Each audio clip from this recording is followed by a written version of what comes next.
Okay, everybody, good evening. Welcome to this evening's Overview and Scrutiny Committee meeting. We'll go straight on to the agenda. Apologies for absence and substitutions. We've got Councillor Wesson is substituting for Councillor Dinser. Councillor Ty is at Belfast Airport, so she's joining us online. So she can join the meeting, but can't vote, but I don't think we'll be voting. Item 2, declarations of interest. Are there any? No. Great. So none. Matters to be considered in private. There are none. Minutes of the meeting held on the 21st of February, 2023. Do we agree the minutes? Yeah.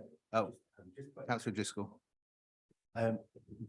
Because the recommendations which I moved at the meeting for Warren Farm, which in these set of minutes here, I was quite specific to have a phase 1 or phase 2 ecological study, and it was just noted as an ecological study. And there's a particular definition and requirement for a phase 1 or phase 2. And at the meeting, I definitely asked for clarification on that. So, and it's already gone to cabinet, and they've taken this as it's read in the minutes. So I'm not sure where this stands now, because I definitely made that referral. So you can make that amendment to the minutes subject to the agreement of the committee, but it's just to be clear exactly what you're amending and then what your amendment's going to be, and then there'll be a vote from the committee. Well, I think the point Councillor Driscoll's making is his meaning has been interpreted at the meeting he referred it to differently to what he was meaning, which means that they've accepted the recommendation which is in these minutes, but the cabinet has interpreted it incorrectly. Therefore, we need to do more than just amend these minutes. We need to send an informative to the cabinet, or somebody needs to have a chat with somebody, presumably Mr. Bailey and Miss Harris, about like whether we can, restate what was the express will of the meeting and communicate that to the cabinet, or whether the ship has sailed. I don't know.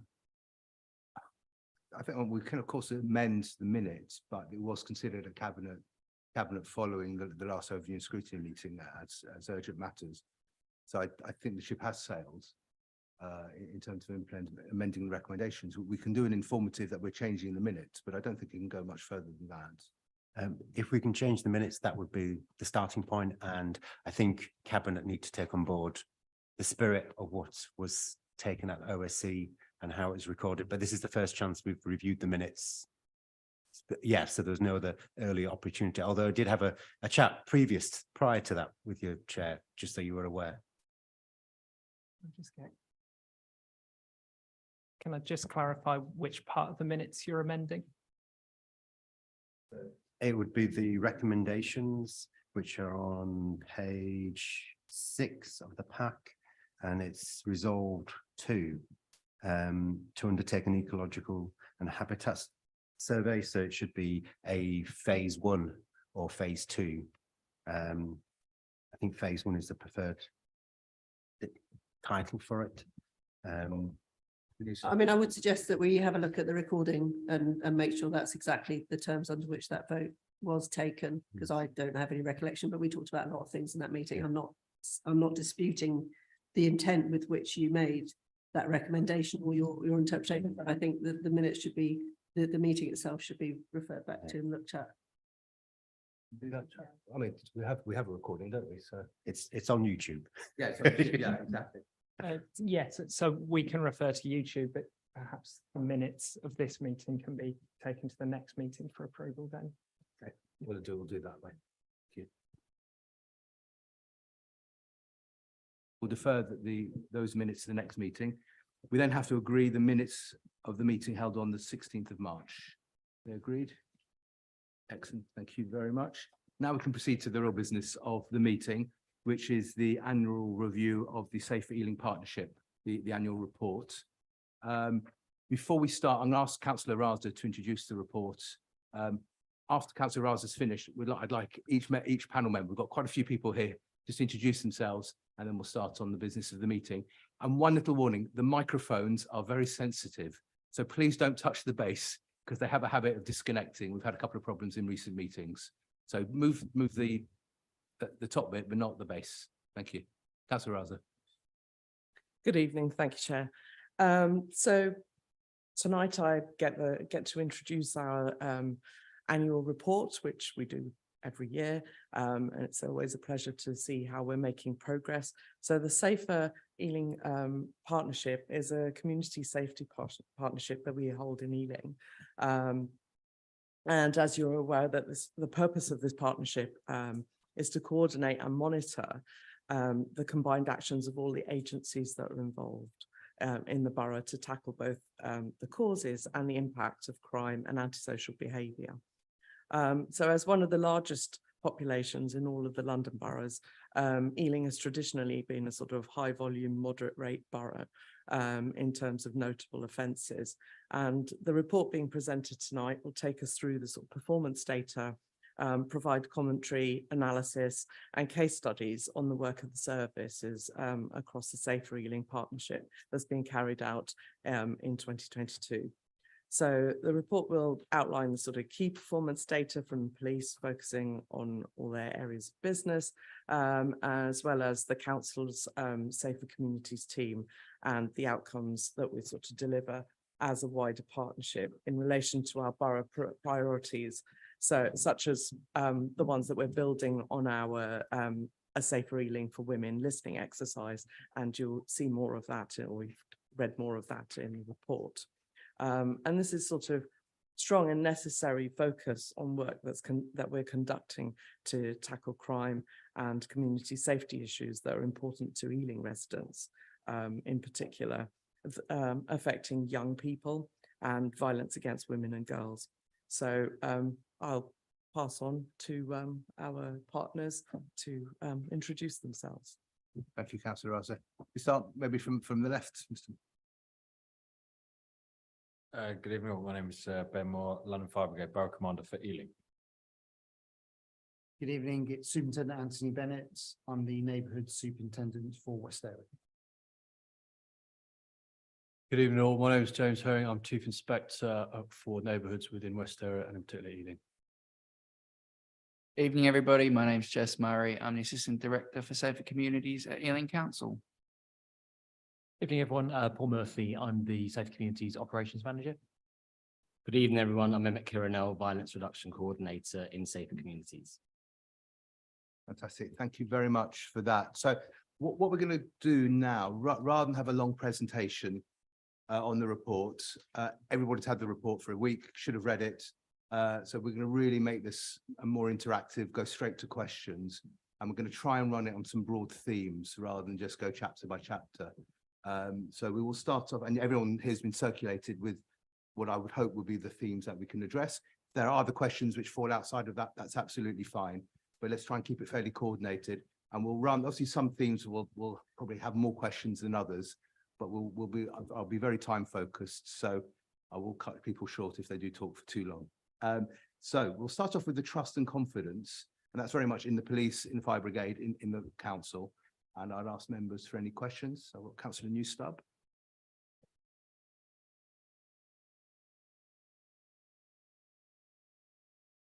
One at a time, I think. Thank you for this report and for being here. Obviously, I'm going to make sort of two combined points. We've got sanction detention rates falling from 22.6% to 7.7% over the last 10 years, which is obviously has an impact on trust and confidence. But that is hand in hand with the Casey report. I would applaud the London Fire Brigade's detailed nuanced response as we see it to the review of culture of the London Fire Brigade. And it's also really refreshing to see very specific steps that have been taken immediately. And I commend that. I would hope that we'll see more of that from the police. And I know that you're going through a very public time at the moment, so I'm not seeking to challenge you, but what I really would like to hear is, are you feeling that change? How does it feel from your position, and what can we expect over the coming months as far as you're able to share with us? Yeah, from a police perspective, you know, obviously the balance case report was quite honest in terms of where we were, and obviously a lot of those the evidence from that came from police officers within the Metropolitan Police. So that highlights a lot of work to be done, and that's why the commissioner's been brought in really with that focus around trust and confidence. Very much he came in with a 100-day plan to really try and push things forward very quickly. And now we've got the turnaround plan, which we did some extensive briefings on with some of the members here, some of the war panels, and other stakeholders across the Eden community. Definitely from our side, it feels differently. You know, there's 9 areas on that 9-point plan, some of which have already started, such as the Anti-Corruption Command and investment in professional standards. And we're already seeing you know, people across the MPS being re-vetted around any historical issues. And some of those will potentially lead to arrests and action being taken. So, you know, from my perspective, that has been a definite move in where we were. We have been over the last year, really since primarily since the murder of Sarah Everard, you know, been doing stuff around culture, and particularly violence against women and girls, and the misogynistic attitudes within policing. And you know, we've had extensive briefings to officers around that and the expectations around their standards.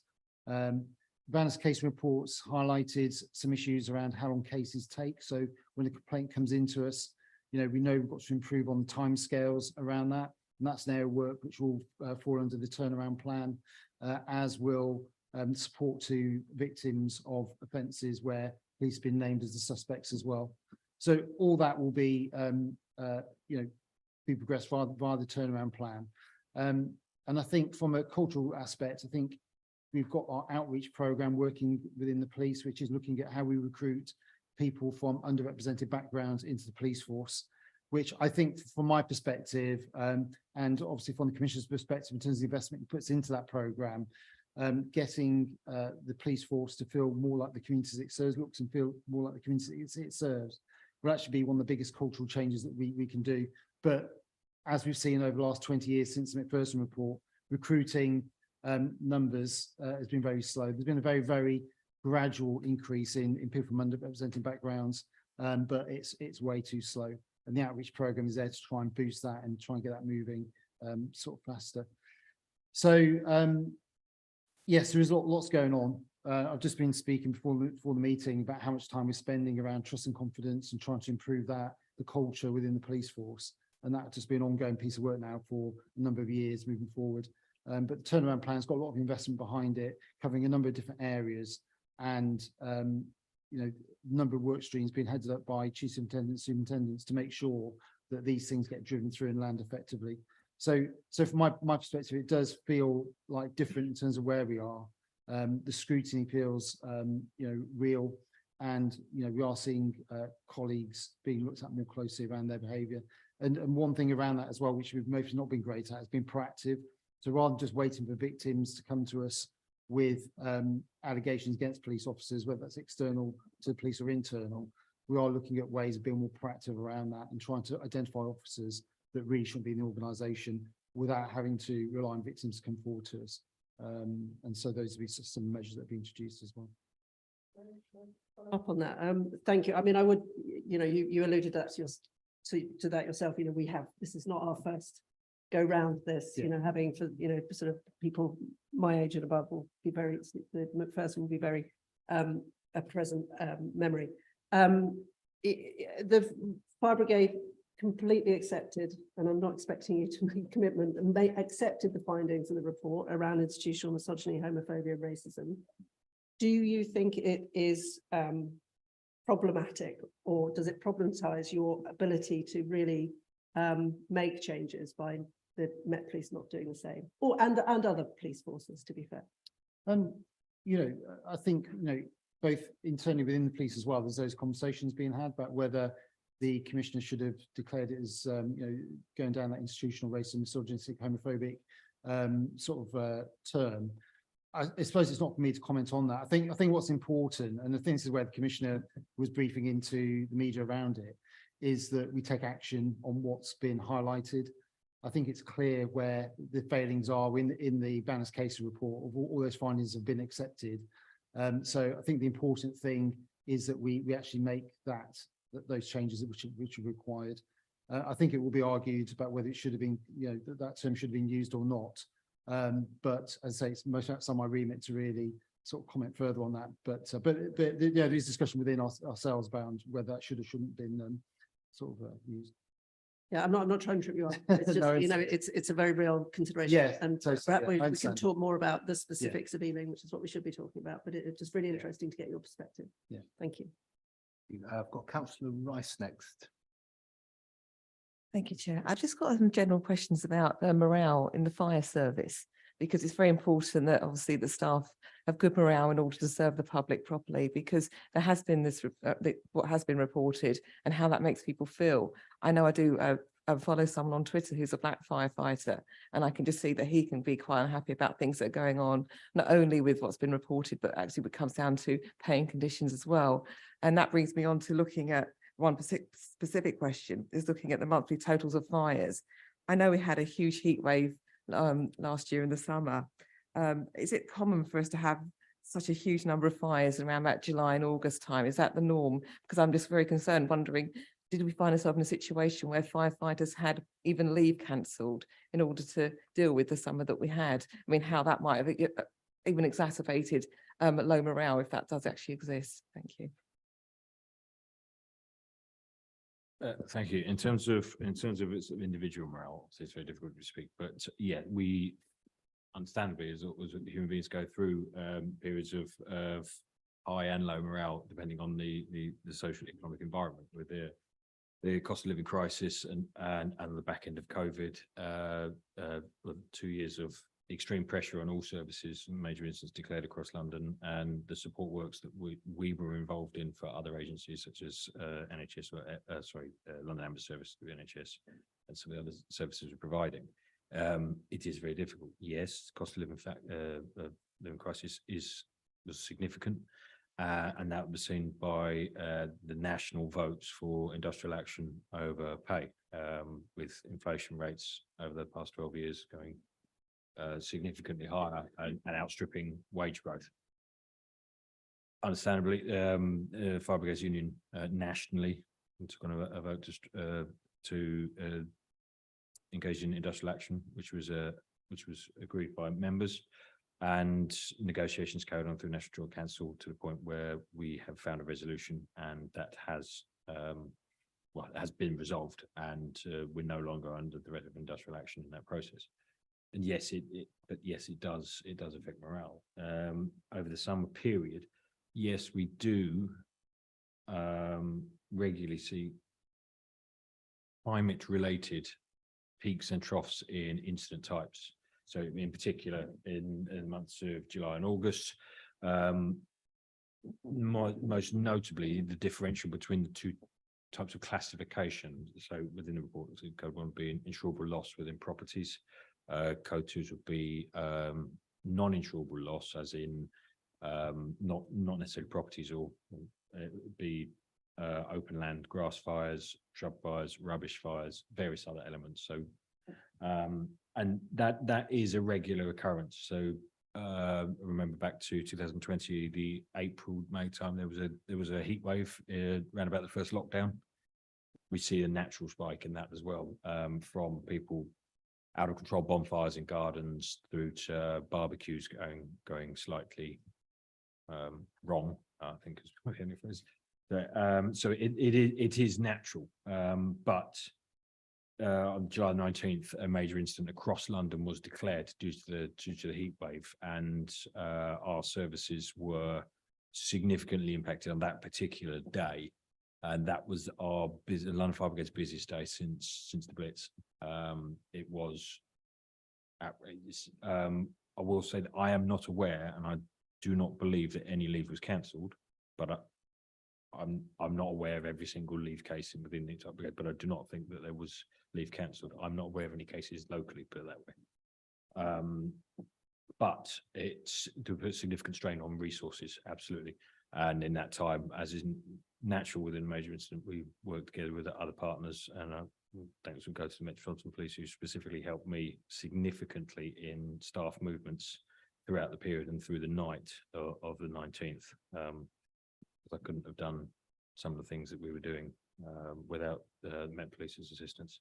So, but that again does, yes, absolutely does affect morale, because it's physically demanding beyond words, from personal experience. And I was looking forward to a day off after that sort of 3-week period, I have to say. Does that answer the question? Yes, thank you. And I will just, I didn't say so, but I should have actually applauded you for the effort that you made, all the work that you went through and how you protected us. Thank you. No, thank you. And I will pass it on to the troops. Thank you. Thank you. I've got Councillor Ball next. Yeah, thank you, Chair. So I'd like to also welcome the culture review into the fire brigade, but what I'd like to ask is on the police side about stop and search. So we see in the report there are still hugely disproportionate stop and search of Black people in the borough. So Black people stopped 2.65 times more than would be proportionate based on the demographics of the borough. But at the same time, the positive outcome for the searches of Black people is less than for white and other ethnic groups. So what's being done to change that, to change that behaviour by police officers? Yeah, it is a figure which, we recognise as being disproportionate, and, we need to work hard to make sure that we are doing stop and searches for the right reasons, with the right intelligence, in the right locations for the right reasons. So, over the last year, we've really put a lot of effort into this, and I think we briefed into this previously around some of the initiatives around stop and search, which I'll go into those in a second, but they've had some impact in terms of that number has been coming down over the last 12 months, but it's still too high in terms of the disproportionality which it represents. So we have been introducing youth scrutiny panels, where we get young people to sort of review how we're doing stop and search. And also we bring young people into our new recruits training now to let officers know what it feels like to actually be stopped by police and search. And I think, something which I'm aware of in terms of, I know people that have been stopped and searched, and they've told me what it's felt like, and they talk about it 20 years down the line, and so the impact of it, I think we need to get that through to officers, that it's not a easy power or a loose power that we should be using without the proper reasons to do so. And that's what we've been trying to get through with the training and via the scrutiny panels, and allowing the community to hold us to account over that. So our general scrutiny panel, not the youth one, is overseen by Bishop Lloyd Crossfield, who's a Black member of the Black community. So he chairs that meeting, and he's very good at holding us to account if he feels that those powers have been used disproportionately. And it's not just around stop and search, it's use of force generally. We've got those form part of community reference groups, scrutiny as well. So we've got a number of mechanisms at the moment which we've got to try and improve how we do things, and obviously learning's fed through. What we've also done in the last 12 months is improve the supervision of stop and search. So there's quite a big gap, or was getting a big gap, between when stop and search was being completed and then being supervised by a prime area sergeant. So we've brought down the timescales for that, and that is monitored quite closely. We've got one of the best figures for the Met in terms of those supervision rates. Section 60 is again very impactful when we do employ them. I think it feels like the rates dropped a little bit in Ealing, which is good to know. But what we are looking to do with those stop and section 6 as well is, post those being implemented, is then doing a review with partners about how that impacted the community and how we could actually improve to do things differently. But we're not where we want to be around those figures. It is a decreasing, it is getting a little bit better, but maybe not as quick as we would like.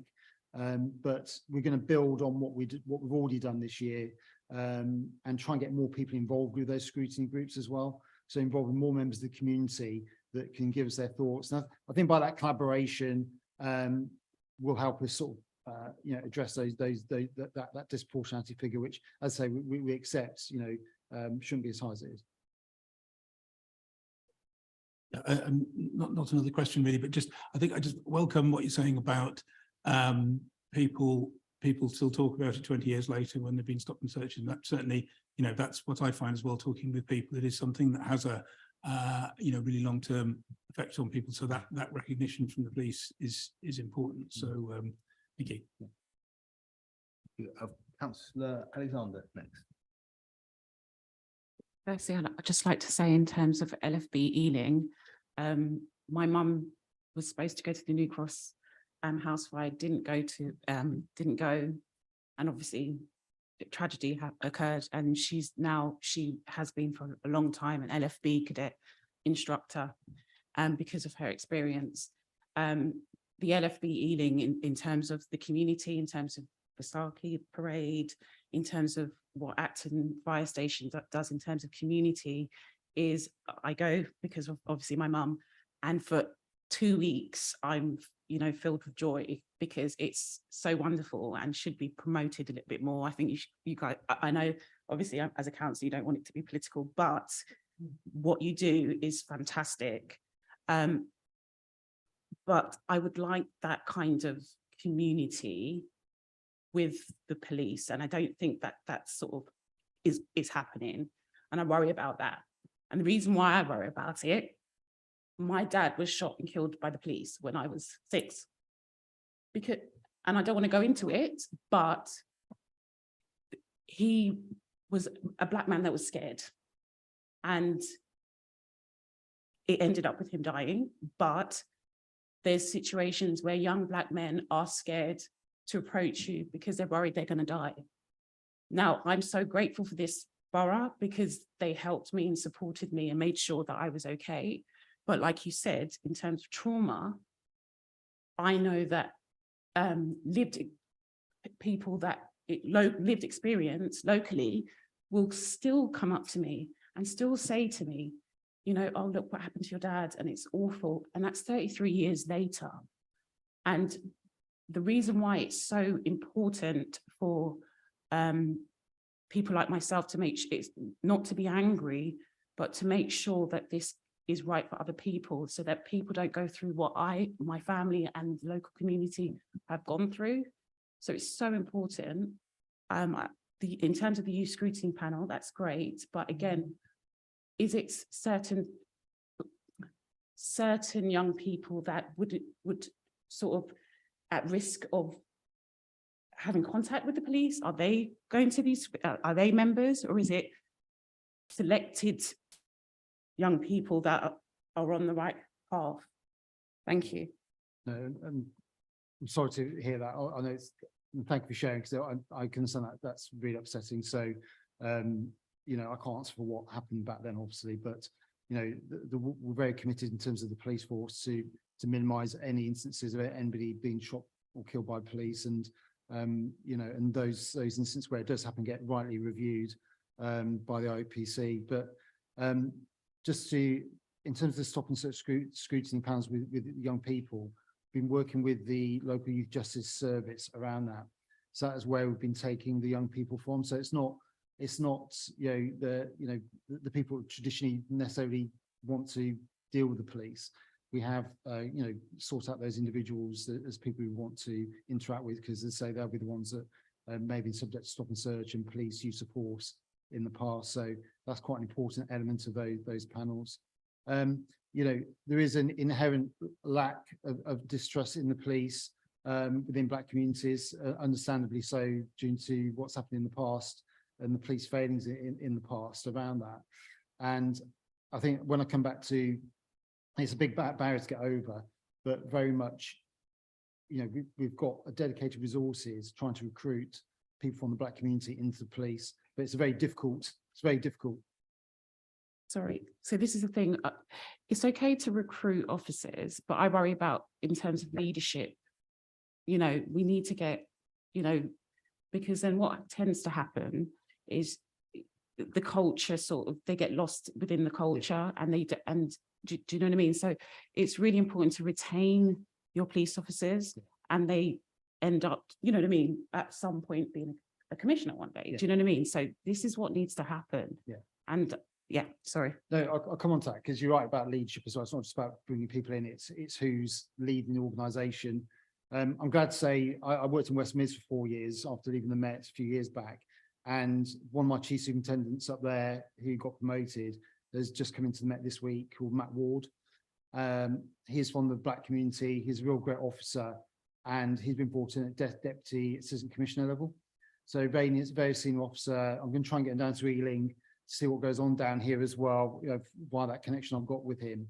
But outside of that, there is the race action plan for the police, which is being driven forward by Chief Superintendent Jeff Booth, who again is from the Black community. And that covers a range of different areas where we've got to improve both internally and how we deal with the public. So stop and search and use of force is part of that race action plan, as is looking at the culture within the Met Police as well. Each of those work streams that fit under that plan will be headed up by a superintendent that will then drive the activity through there. So things are improving at a senior officer level. For example, neighbour policing, my commander, so I'm superintendent, chief superintendent, and the commander that sits above, Sean Wilson, again, Alison Hadari, she's from the Black community.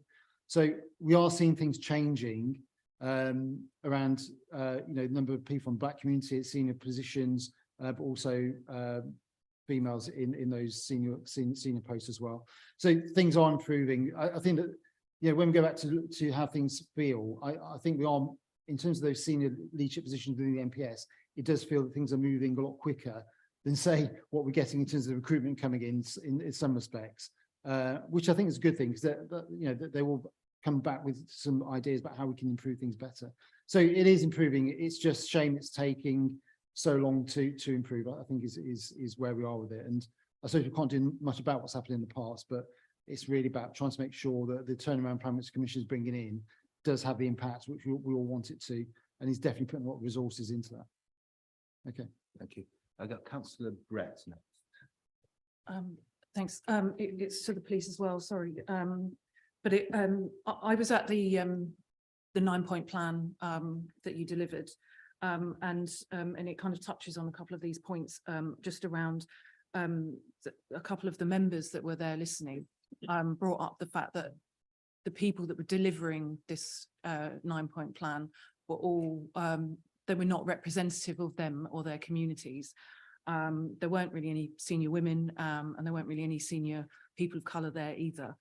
And I suppose you've mentioned it, and you've mentioned that there's, you know, race action plan and all of these things. Is there kind of a timeline for all of this stuff? Because obviously at the moment it all sounds good, but we've had kind of 20 years of this chat and this talk. So it would be good to kind of get an understanding of what the timelines are and what the practical solutions are to try and really target communities in order to get them involved, rather than feeling like it's an us and them still.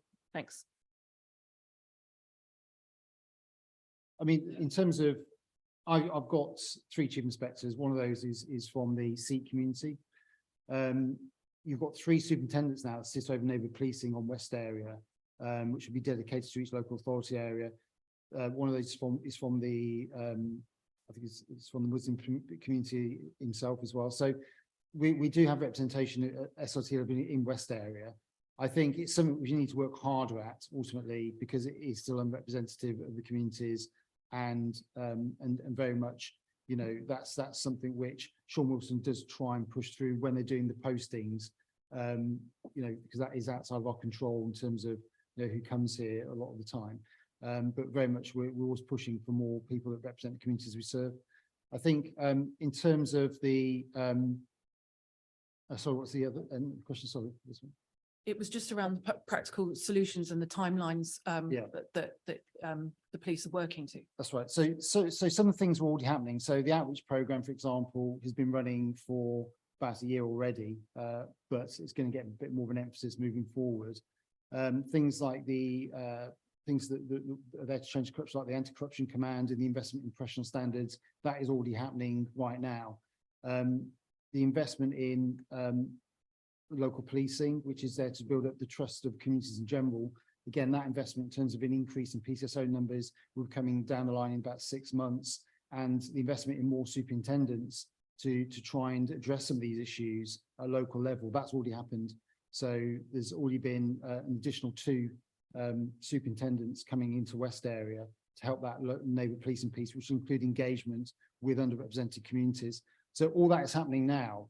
In terms of some of the other things around sort of cultural training for officers, those will sit under the race action plan. And I think that is still a fairly early stage in terms of timescales. But what we did as part of the turnaround briefings, it wasn't just Ealing, it was other local authority areas and the people that sort of live and work in those areas were saying is, it all sounds great, but what are the timescales? And that's been fed back into the Met to try and make sure that we do get some defined sort of time milestones into what the public should see. And I think what aligns to that as well is making sure, and I had a conversation this morning with one of my chief inspectors, is making sure that we're briefing in what is happening against the plan to ward panels, the community in general, and stakeholders, and to keep people regularly updated in terms of progress against that plan. Because I think what people sometimes find is when we have these changes in the police or proposed changes, is that it gets mentioned, you get a big fanfare for about a month around those, and then nobody hears about them then because we're not communicating effectively.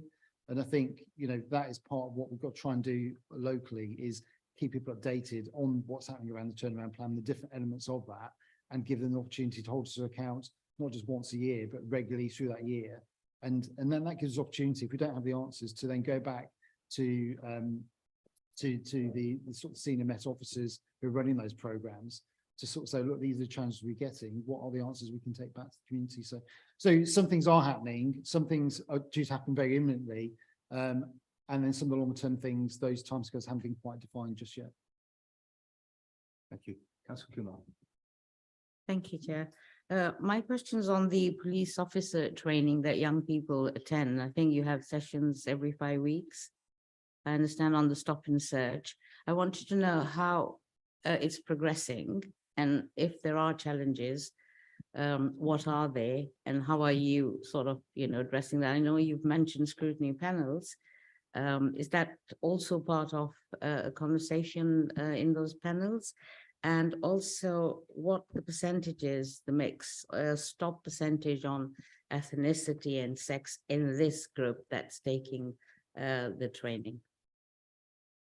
Okay, you talk about police officer training or? Yes, and on the section 60, the stop and search one.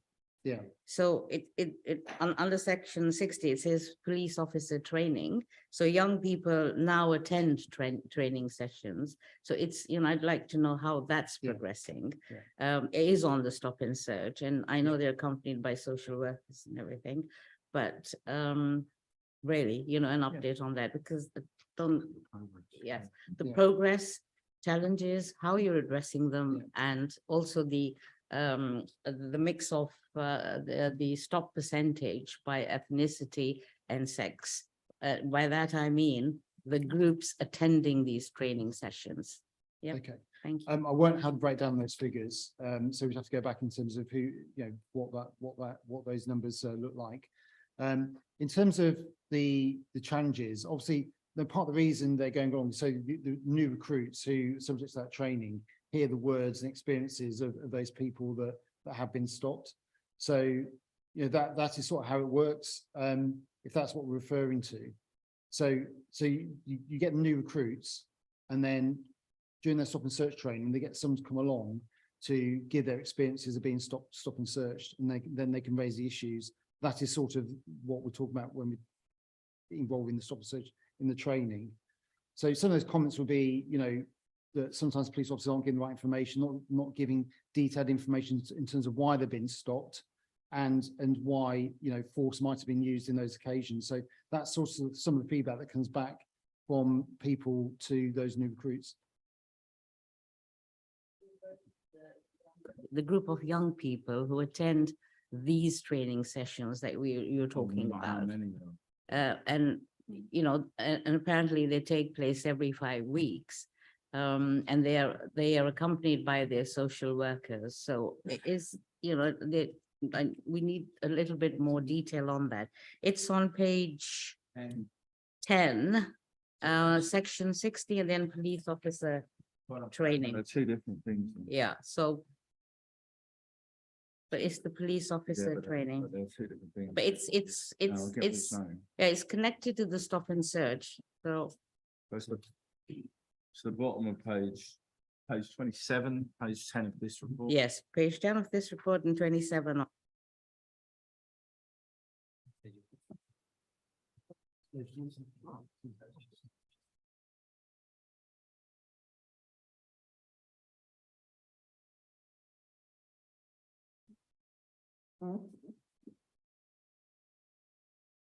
Yeah, that's the trend we're saying, getting young people in to observe. I don't have the figures on what that looks like, but as I say, you know, when they're given the feedback, we know it's around about, you know, why they've been stopped and searched, and you know, why is force being used when those stop and searches have been done, and trying to give that rationale, which they don't feel they get a lot of the time from police officers. So police officers can do the search, and then they'll, you know, police officers give them the stop and search slip, and that'll be it. And they're left sort of wondering, you know, what was the reason why they've been stopped and searched, with some sort of vaguish sort of comments around, we've had intelligence based on someone that looks like you in this area. So I think what some of the feedback is trying to be more precise when we're stopping individuals in terms of why they've been stopped and searched in that instance. And that is some of the primary feedback that we get during those sessions. Councillor Haley. Thank you. This question, my question is for the police. I just want to go back to what Councillor Paul had mentioned earlier regarding more black boys have been stopped and searched. I know you mentioned that we're doing better and things are getting better, but what I really want to understand is, in the first place, why are more black boys are being stopped? What are the reasons that they've been stopped? And how are we tackling the reasons? What makes black boys stand out more than the other ethnicity? And my second question would be, how are we going to improve the relationship and the trust with Ealing diversity communities? Thank you. I mean, if you look at the figures in the report in terms of the primary reason for stop and searches generally are for drugs. So, you know, that is one of the major, and knives is mostly the second one where we're stopping searching people for is and that's, I think there's a reflection in terms of, you know, violence has been a priority for us. So we've had a lot of activity around instances where, you know, we know violence is used and where people might be carrying knives. And some of that comes from when we've been put to Section 60s, or intelligence that's been received in those areas. But drugs is the main reason why people are getting stopped and searched. And I can't answer for individual reasons in terms of, you know, why is it more disproportionate people from the black community getting stopped and searched around that, and that's part of our training, you know, within those areas. But you know, and I think it's in terms of trying to address it with the community. I think we're doing a lot trying to increase our engagement, and we've restructured our youth engagement side, particularly within West area, to try and give more of an emphasis around those areas and trying to encourage engagement with more young people. We've got our own cadet program in place, and we're very much trying to encourage people from underrepresented backgrounds to join the police cadets. But also within schools, we're very much sort of trying to build up the relationships by addressing issues around exploitation and trying to discourage people from joining gangs, for example, as well. So there's a number of areas we are trying to improve our engagement with young people. I think there's more to be done on that, from being honest. But I think the challenges for us is, you know, given recent sort of stories like the Barron's case report, you know, the shootings of Chris Cabba back in September, you know, those incidents quite rightly make people question, should they actually even speak to the police? And I think that's very much prominent within young black people as well. You know, that is the problem that we have, and hence we need to work more with community groups, with the local authority around opportunities to speak to those people and listen to their concerns a lot more than what we've done in the past. I think the increased investment in neighbourhood policing is very much there to try and increase that trust and confidence within communities, as is the race action plan as well, particularly focused around black communities. And we just need to build on those opportunities, really, because, as I say, I think traditionally we've just found it hard to really get the level of engagement we would like. And, you know, the reasons behind that are clear and obvious and understandable. But yeah. Thank you. Councillor Wesson. Thanks very much, Chair. Superintendent, on page 6 of the report, you acknowledge that suspected offenders being charged, given warnings or penalties in Ealing dropped from 21% in 2014 down to 7.9% in 2022. And I think it's really important that we're clear what that means in reality is actually that only 1 in 12 crimes faces a sanction. And the paper acknowledges that the decline has been driven, and I'm quoting, most notably by the overall reduction in police numbers and resourcing. So is government funding of the police here in Ealing anywhere close to its previous levels? Or are criminals here able to expect that they can just keep getting away with it?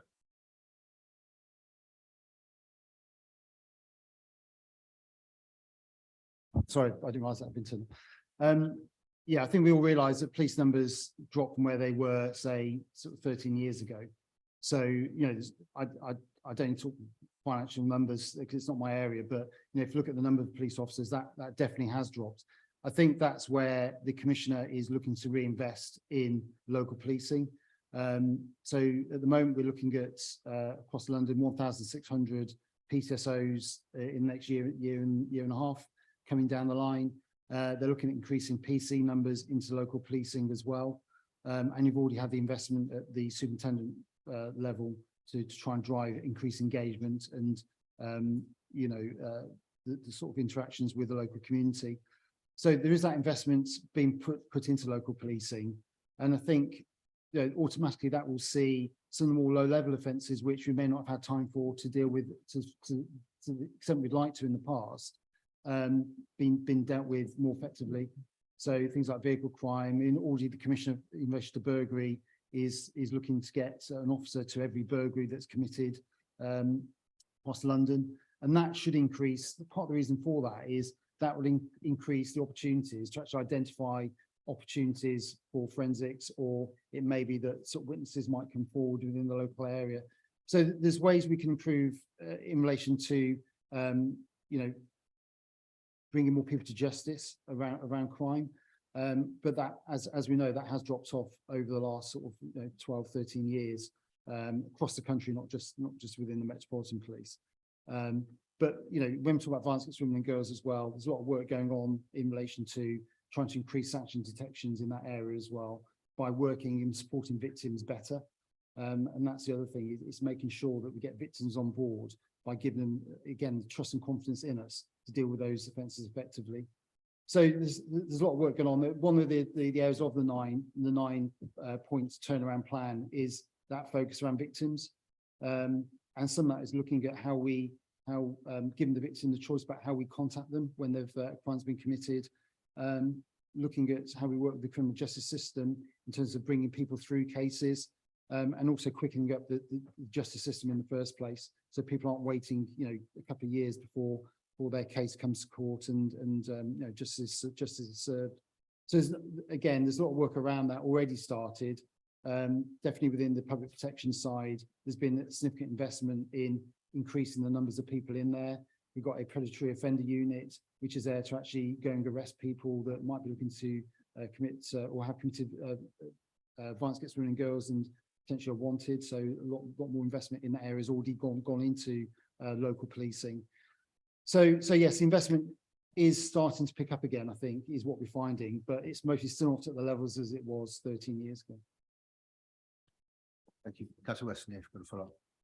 I suppose the basis of the question was really I was trying to get in real terms, and I'm happy to follow up with you separately on the figures, what the difference is in terms of officers' numbers now compared to sort of pre-austerity. And the reason I asked the question is sometimes I attend, well, on a regular basis, in fact, the Safer Neighbourhoods teams meeting in my patch in Pitshanger. And I sit there sometimes and think it's a bit like a sort of a screening of Hot Fuzz. There's no crime round here. And the reason I say that is because actually there is crime and it's low level crime, but there isn't the resources to kind of pick up on it. And so I do welcome the increase in sort of community support officers, but I still don't think it takes us where we need to be in terms of the resourcing for you and your colleagues. So in terms of police officers, there will be an investment in local policing for police officers. So you will see an increase in those numbers. It is actually going to be done on a demand basis. So it's not, we're going to, previously the model around safe neighbours was every ward would get the same number of police officers. That won't be the case moving forward. And I agree with that position because, those with the highest demands and the highest issues should get high levels of investment ultimately. And that is how it will be worked through. So there will be more police officers in those wards which really need them. And as I say, that will just help get us back to more of a level where we were with local policing. We won't go back to where we were, back in the late 2000s when I was a sergeant on neighbourhoods. It'll be done differently.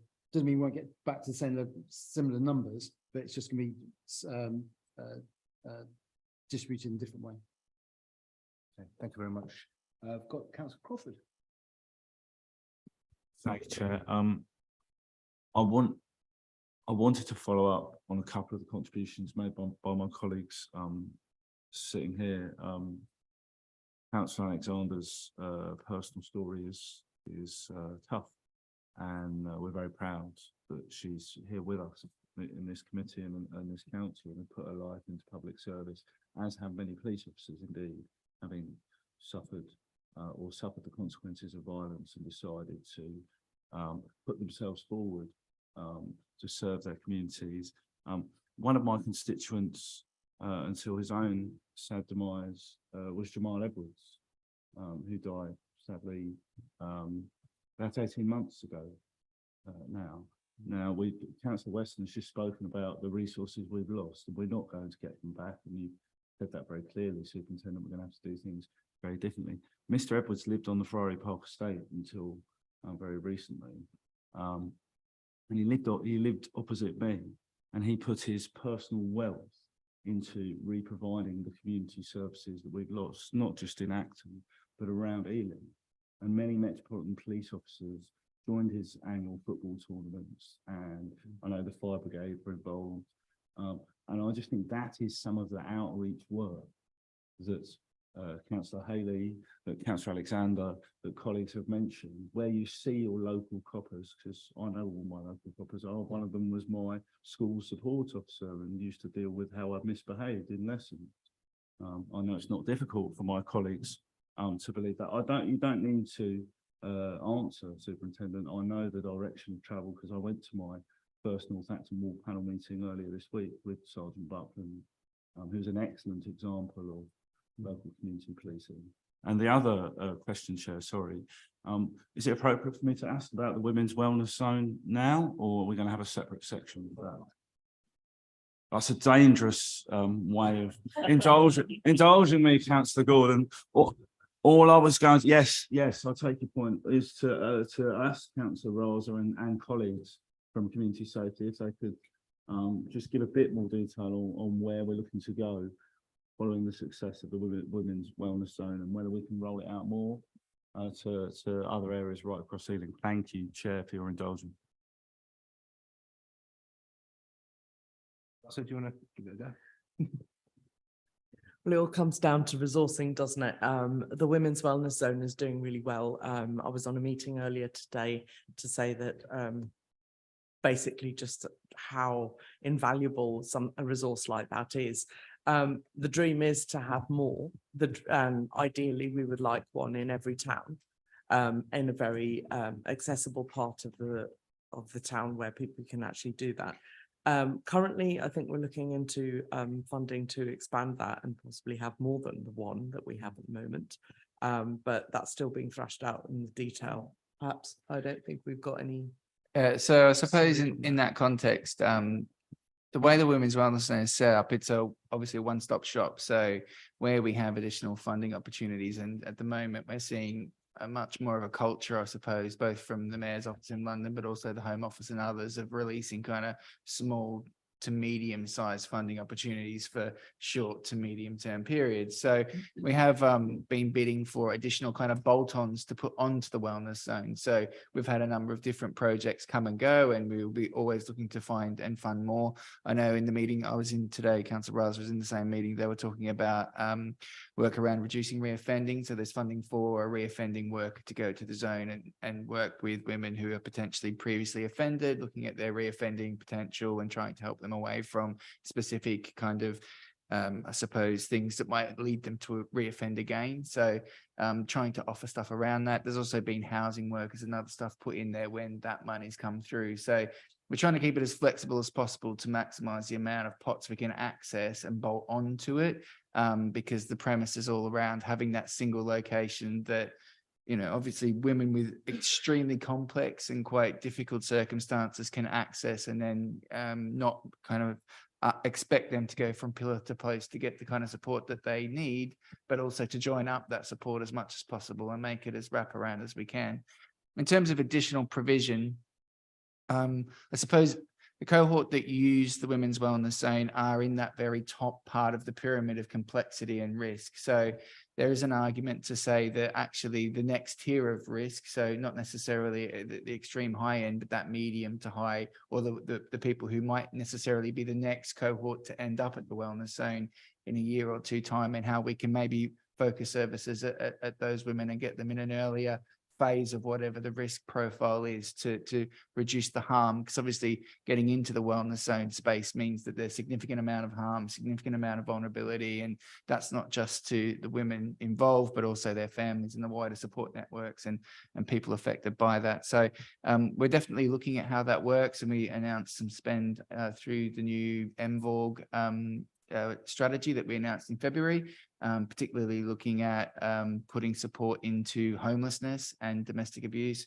and particularly around our council tenancies. We're at risk of losing their tenancies whilst having either a profile of experiencing domestic abuse growing up or experiencing domestic abuse in the home presently. So we're trying to recognize that housing is a key plank in terms of people staying safe and managing risk, and how we can try and get people at an earlier phase in that. So the commitment around the women's zone is absolutely there. And in the next round of MOPAC funding, which funds that, we will definitely be taking that forward. But it's just how we complement it as much as multiply it, I suppose, would be my observation. I don't know whether you wanted to add anything, Paul. Thank you. That's great. Thank you. We'll just come back on track to the current theme. So I've got Councillor Anderson.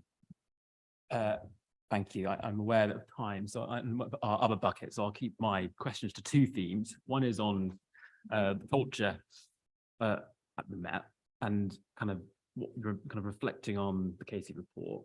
And it would just be kind of interesting to get both of your kind of reflections on the extent to which, you know, the report's analysis on the Met's culture correlates with your own experience of interacting and leading with officers in the West area, and what actions are you taking to shift the cultural and behavioural change of your officers, given how closely that is connected to whether women, people from ethnic minorities, or LGBT plus people can trust you.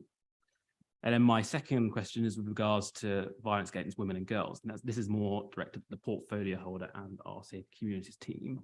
Because again, the Casey report found that despite the Met saying violence against women and girls is a priority, it's been treated differently from serious violence. In practice, this has meant it has not been taken as seriously in terms of resourcing and prioritisation. Now, whilst that comment wasn't West area specific, I'd be really interested to get your views as to what extent are you concerned that the effectiveness of our strategy in Ealing could be undermined by that insight, given that the West area has the highest volume of domestic abuse instance offences in the Metropolitan Police area. We have the fourth highest volume of all sexual offences and the highest number of rape allegations. If I go first on the cultural side of it. So as I've already stated, you know, we've been very clear over last year around setting expectations, you know, about what is acceptable, what isn't acceptable, and those will continue.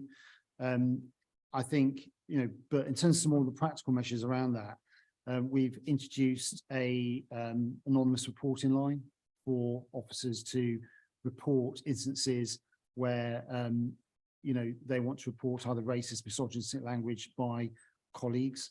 And there's one called Signa specifically for women in the police to report into around misogynistic behaviour, albeit it can be used for other reporting as well. That is being very well utilised and been very well promoted across the MPS.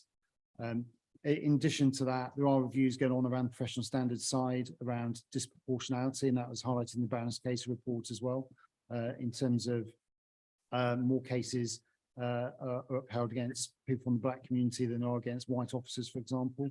So again, that is being looked at, and that will sort of help that cultural work. What we've also introduced in the MPS is there's a chief inspector that's dedicated to every borough that has responsibility for looking at career development, and with a particular priority around those from underrepresented backgrounds to try and support them into more senior positions. Obviously, that's going from PC to sergeant, sergeant to inspector. And it's called Gani Rajan for the West area, and he does a really good job at that. And so there's been a big shift in supporting people to try and bring them into more senior levels in the organisation, which will all feed into obviously that cultural change ultimately, and that better understanding. The outreach work, as I say, is kind of at another angle in terms of just getting people into organisation in the first place from underrepresented backgrounds. So again, you know, that will gradually lead to a further cultural shift as well.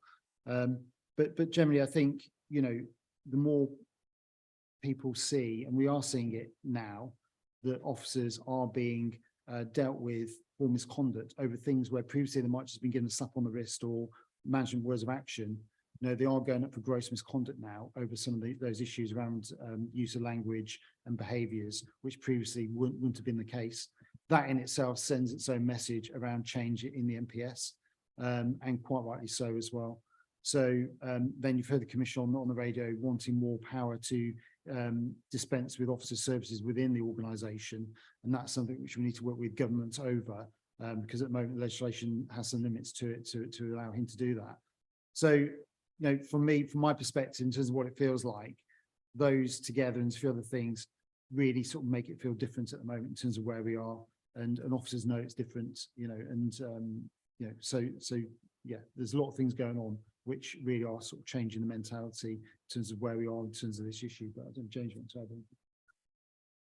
Yeah, so from my perspective, it's very personal. Every time the Met Police comes to notice in the news, it's normally an adverse way, and it does affect a lot of the families that of my officers as well, because we talk about it regularly. And I think communication is the key here, that we address the internal trust and confidence with our officers and staff, and we do that a variety of ways through one-to-ones with our staff, team meetings, strand meetings, cross-strand meetings, and even I speak to colleagues in other BCUs to find out what's going on, to learn best practice of making the best for our officers before they go out to the police station.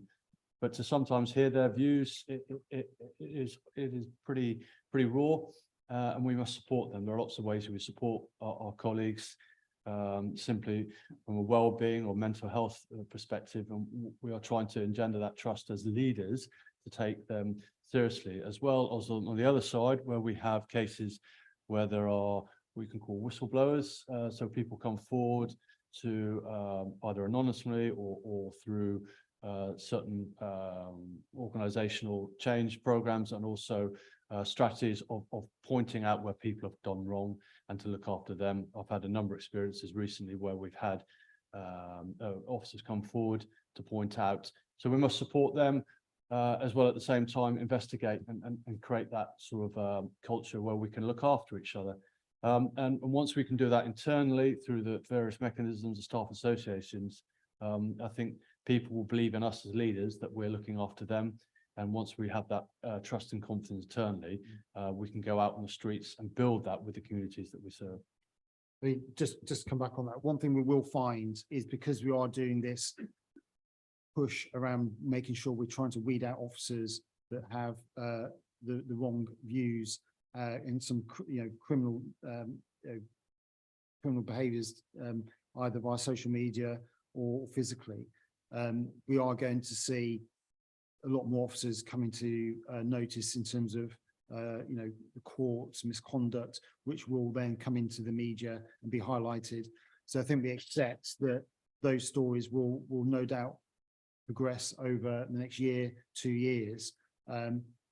But that will partly be driven by the fact that they are coming more to notice to us, and we're taking action around that, quite rightly so. So I think we accept that those stories aren't going to stop in next month, 2 months, 3 months. And it's more of a medium to longer term change program which we're going through now to try and make those improvements. Just if I can add as well, that leading the way within the BC are trying to counter the narrative at the moment and saying in social media and media platforms the good news that we are doing, and there's plenty of good news in Ealing, certainly from the neighbours' perspective around enforcement as well as engagement, and we share good news stories with our colleagues in the local council. The independent advisory group were very supportive, and we have a very good link in with them, the chair, the deputy chair, and all the members, just to show that the police actually do some very good work as well. And I think that's important for the community to know that and to engage. So we are looking at different ways of reacting to technology, and I have to say, like Mr. Bennett says, sometimes we're a bit slow forward in acknowledging that the advances of technology in the community are far greater within the police. So we're looking at different ways of communicating with the community to advance our good news stories and promote what we're doing.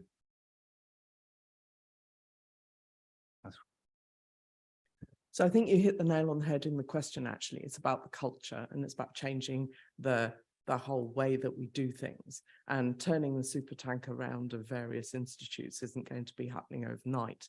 But the sort of spaces that we have, like in the SEP, which is a kind of critical friend relationship where we are able to sort of say to the police, look, this is what we need you to do more of. It's great that women are reporting, but what happens next?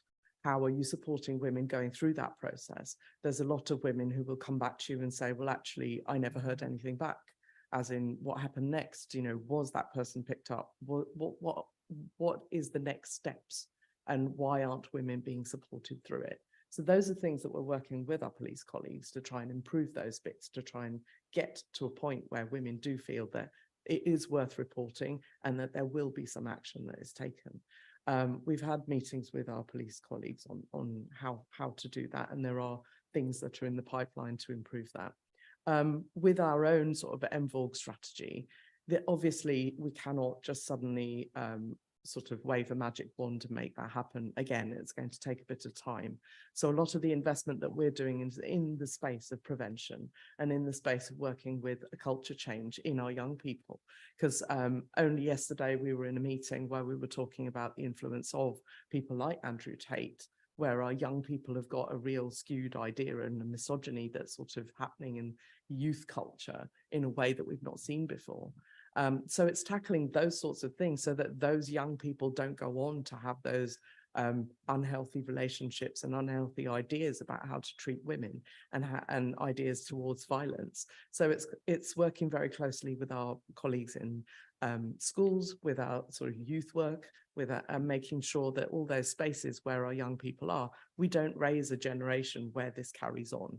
So if we stop it, nip it in the bud, hopefully the dream is that we will actually manage a whole generation where they are more aware of how to treat each other in a more healthy way. So with the MVOG, that's exactly where we're headed. And again, SEP is that sort of space where we do have those discussions and work closely together to make sure that we do build better generation for Ealing, and to make sure that we might have the highest numbers for reporting, but we also have good outcomes at the other end. Just briefly, MHA, yeah, I think the question was around our confidence as a partnership in the police's ability, I suppose, to change and to really deliver on the MVOG strategy. It's a good question. I think from our perspective, we have seen quite a welcome shift change in terms of how VOG offences are prioritised. I think what was interesting about the Baroness Casey review is when you look at the detail, so much of it is to some extent a vindication of what local policing have been telling us. A lot of the criticism was levelled at specialist and elite units. And a lot of it was seen as where neighbourhood policing has been depleted at the expense of understanding and being part of communities and really policing those communities and protecting them. In terms of the shift changes, I think that we've seen that are really welcome. We see them on a day-to-day basis. So when we're notified of all the crimes of note that take place, VORG offences are specifically flagged for our attention as part of that now. That wasn't happening previously. We have a monthly VORG meeting that takes place that is police chaired, where as well as all of the incidents of note that are looked at, deep dives are done into particular thematic areas. But we also see it on just a day-to-day basis in terms of my CCTV team. We've recently done some work around how proactively identifying predatory behaviours, taking a leaf out of what some of the stuff that's happened with the recent Thames Valley approach to Project Vigilant, which the Met are sort of adopting to some extent and other police forces are adopting. When our CCTV operators call up the Met saying that we think a guy is acting strangely, that's all we don't know. We just got an instinct that something's not right. The response you see from response colleagues is fairly instant. Those calls tend to get I-graded and we get a very, very fast response. So certainly in terms of what we're seeing around public realm policing, we are seeing that. I will just caution the fact that I'm aware that we're not the most diverse panel this evening. There are no women on our panel, and yeah, so I'm aware that we are a panel talking to you without that full representative diversity. But just in terms of my own personal confidence operationally of seeing the police's commitment change, there genuinely has been a shift in culture. It feels like there is a move in the right direction there locally. Councillor Driscoll. I just like to say thanks to the Safe Communities officers for sort of commenting on that and to sort of inform how things are progressing. That's really helpful to know, to have that sort of critical friend feedback and to have that publicly noted. So that's good to hear. Just to looking back at some of the points, I think Councillor Newstub mentioned first of all about the sanction detection rates, because Ealing's consistently lagged behind for years now in terms of the Metropolitan Police Service rates, and we're now at parity, but both rates are at the lowest levels. But I mean, the policing minister, Chris Philps, was recently reporting that police levels were going to exceed the pre-austerity levels. Now, he was talking about national police numbers, but I don't know if that's national, fine, but how does that reflect on us locally, whether it's in the Met or whether it's in Ealing? And I would kind of hope that you would have those figures, maybe not to the actual pinpoint accuracy, but some sort of ballpark that we know where we are. But between 2015 to 19, there was supposed to be pretty much a steady state in police numbers. And then from 2019 to currently, a much more 20,000 were supposed to be added. But we saw a little blip in improvements in that, but it was up and down, and Ealing still lagged behind. So I'm trying to understand why we persistently lagged behind the Met rates, and looking at that comparative to other services in terms of like stop and search as well, because we're above the average and the medium in that bottom right hand quadrant, above the average for stop and search, but also below the average for success. Now, if we're above the average for stops, but above the average for success, you'd be thinking, okay, there's a trade-off. But there are boroughs that are lower than the average stops, but above, you know, that positive quartile. So what are they doing that we're not? Because I do hear and I do acknowledge that there's positive work going on there to explain, to put into context, textualize, to inform people, but there is a positive quartile, fewer stops and search and more positive outcomes. What are other boroughs doing? What are we learning from them and how are we applying it? Thanks. But that's a difficult one because every area is different. So just kind of try and compare one BCU to another, one local authority area to another is quite difficult. And, you know, it depends on what they're focusing on within those BCUs or local authority areas in terms of their stop and search activity. One thing I can assure you is we attend a goal group Met-wide every month around stop and search, which is chaired by one of the Deputy Assistant Commissioners. We that is where best practice is shared. So, you know, and in terms of some things we're doing locally, that is way ahead of what other areas across London are doing in terms of those scrutiny panels. And as I say, we've got one of the best supervision rates for stop and search in the MPS. In terms of the demand, obviously Ealing and West Area in general have some of the highest demand across the Metropolitan Police. That will automatically generate into some high levels of stop and search in some other boroughs, I'd suggest. And in terms of the outcome rates, I think, you know, that is what the work we're doing is trying to understand that a bit more and address those issues and make sure we give you know, the officers, if they're putting in the stop and search, it's done for the right reasons. And it's not just speculative, that shouldn't happen anymore. But you know, we've got the supervision in place to make sure we monitor that effectively, not just internally within the MPS, but obviously with partners as well within those reference groups and scrutiny panels as well. So I think in terms of demand, it's very much, I think it's the profile of the area would be driving that in terms of the demand that we have here. And I say the success rate is something we do need to improve on. But it's hard to compare one borough against another in terms of what, you know, why those differences exist. And maybe something we can go away and sort of report back on at the next panel. Okay. Yeah, no, I do accept London is a very diverse, Yeah. central London, outer London, and and the figures are anonymized on that plotting graph. So, but I can probably guess which some of the points are for which boroughs. So to help us to scrutinize and to reflect upon them, whether that is done as an inner and outer London graph, so we can understand more like for like, would help us to understand where Ealing is comparative to similar, and it would help you and it would help us, and it would give us a more realistic. So, and the same for total Metropolitan Service sanction detection rates, inner and outer and so on. So they're different beats, inner and outer London often, but let's have the figures that we can understand and apply properly. Yeah, no, and so we tell that as something we can take away and look at in that context and see what learning there is to be taken from that. In terms of sanction detection rates, I think, you know, going by latest figures, we are sort of at parity. I think we've had problems in the past, particularly around our public protection side in terms of resourcing, particularly in the last couple of years.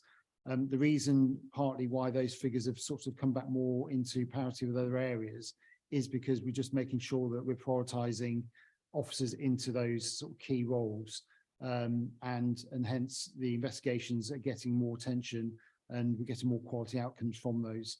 So we've had some significant issues on West Area in terms of vacancy rates, which that's been an issue for a few years now within West Area. But again, we're getting to a better position around that, which, you know, does help the sanction detection rates as well. So the more people get onto response teams, the more opportunity we've got to identify offenders and bring them to justice, you know, and get those sanction sections up as well.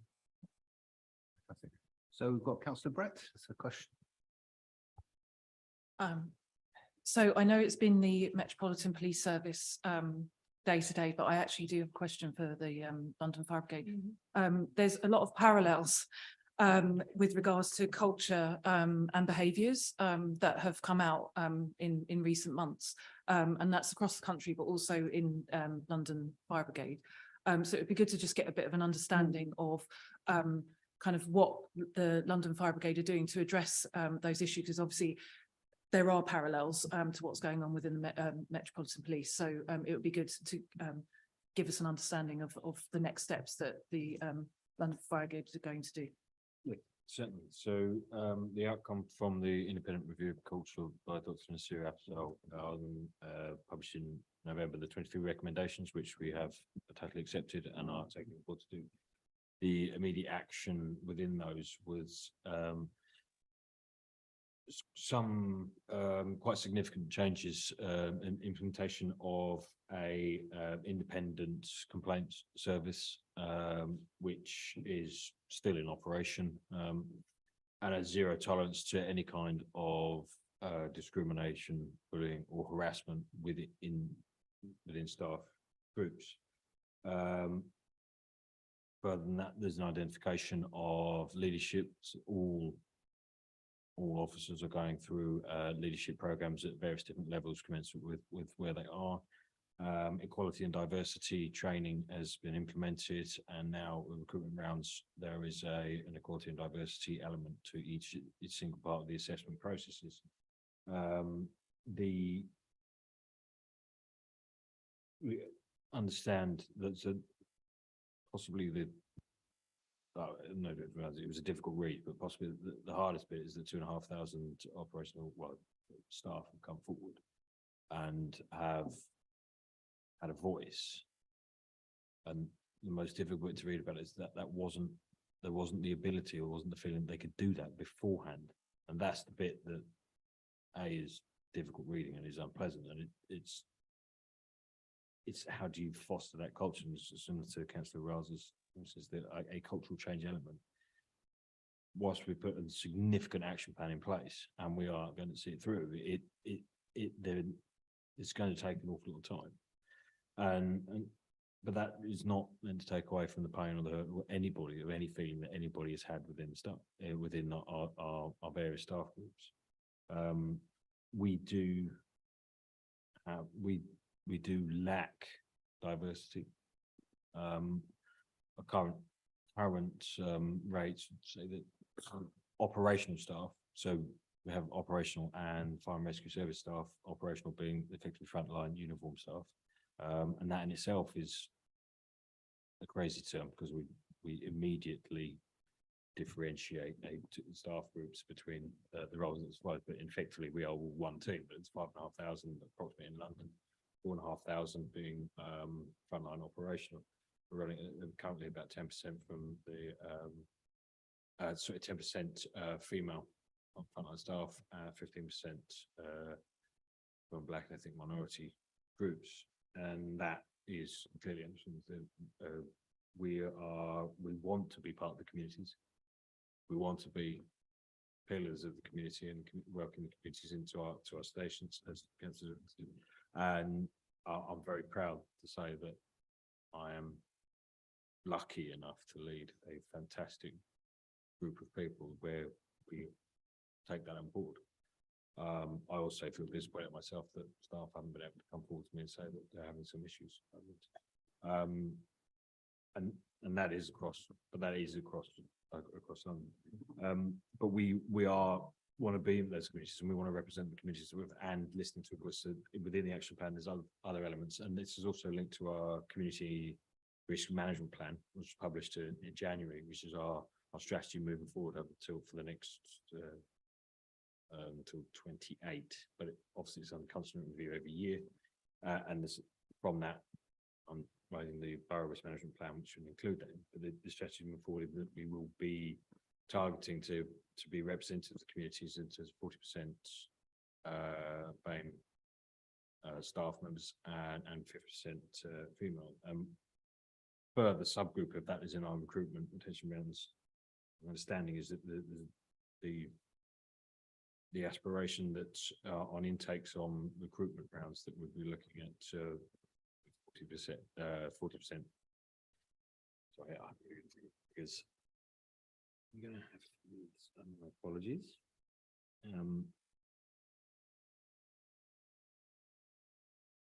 There's a further. I will have to clarify, but there is a further underlying on the recruitment processes that each recruitment cohort, I think, is 40% Black and ethnic minority contingent and a percentage for females as well.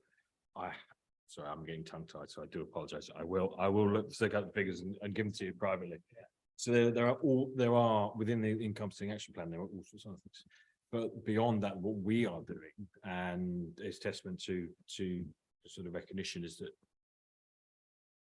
the encouragement to other fire and rescue services within the country to say that this is what we're doing, and for the benefit of our staff. So in end of March, the HMIC published their cultural review across the 44 FRSs, so fire and rescue services across the country, and had similar findings. The outcomes of those findings and potential recommendations, we are also looking at to ensure that we are meeting those as well. separately, if that makes sense, but almost conjoined. So we are actively working with and promoting our support networks and our support groups to support our staff through all of this from various different backgrounds. And it is a significant piece of work and a significant amount of investment, which just shows how seriously the organisation and the LFC, the London Fire Commissioner, takes it, and as do I. Is that helpful? It is, thank you. It's good to hear. Thank you. Thank you, very good response. Councillor Alexander, I think you had some follow-up questions. There's a point in regards to the Metropolitan Police's social media. So in terms of currently, locally, sometimes things that are said. So for example, hard to reach, a lot of your imagery and wording, so it will say hard to reach.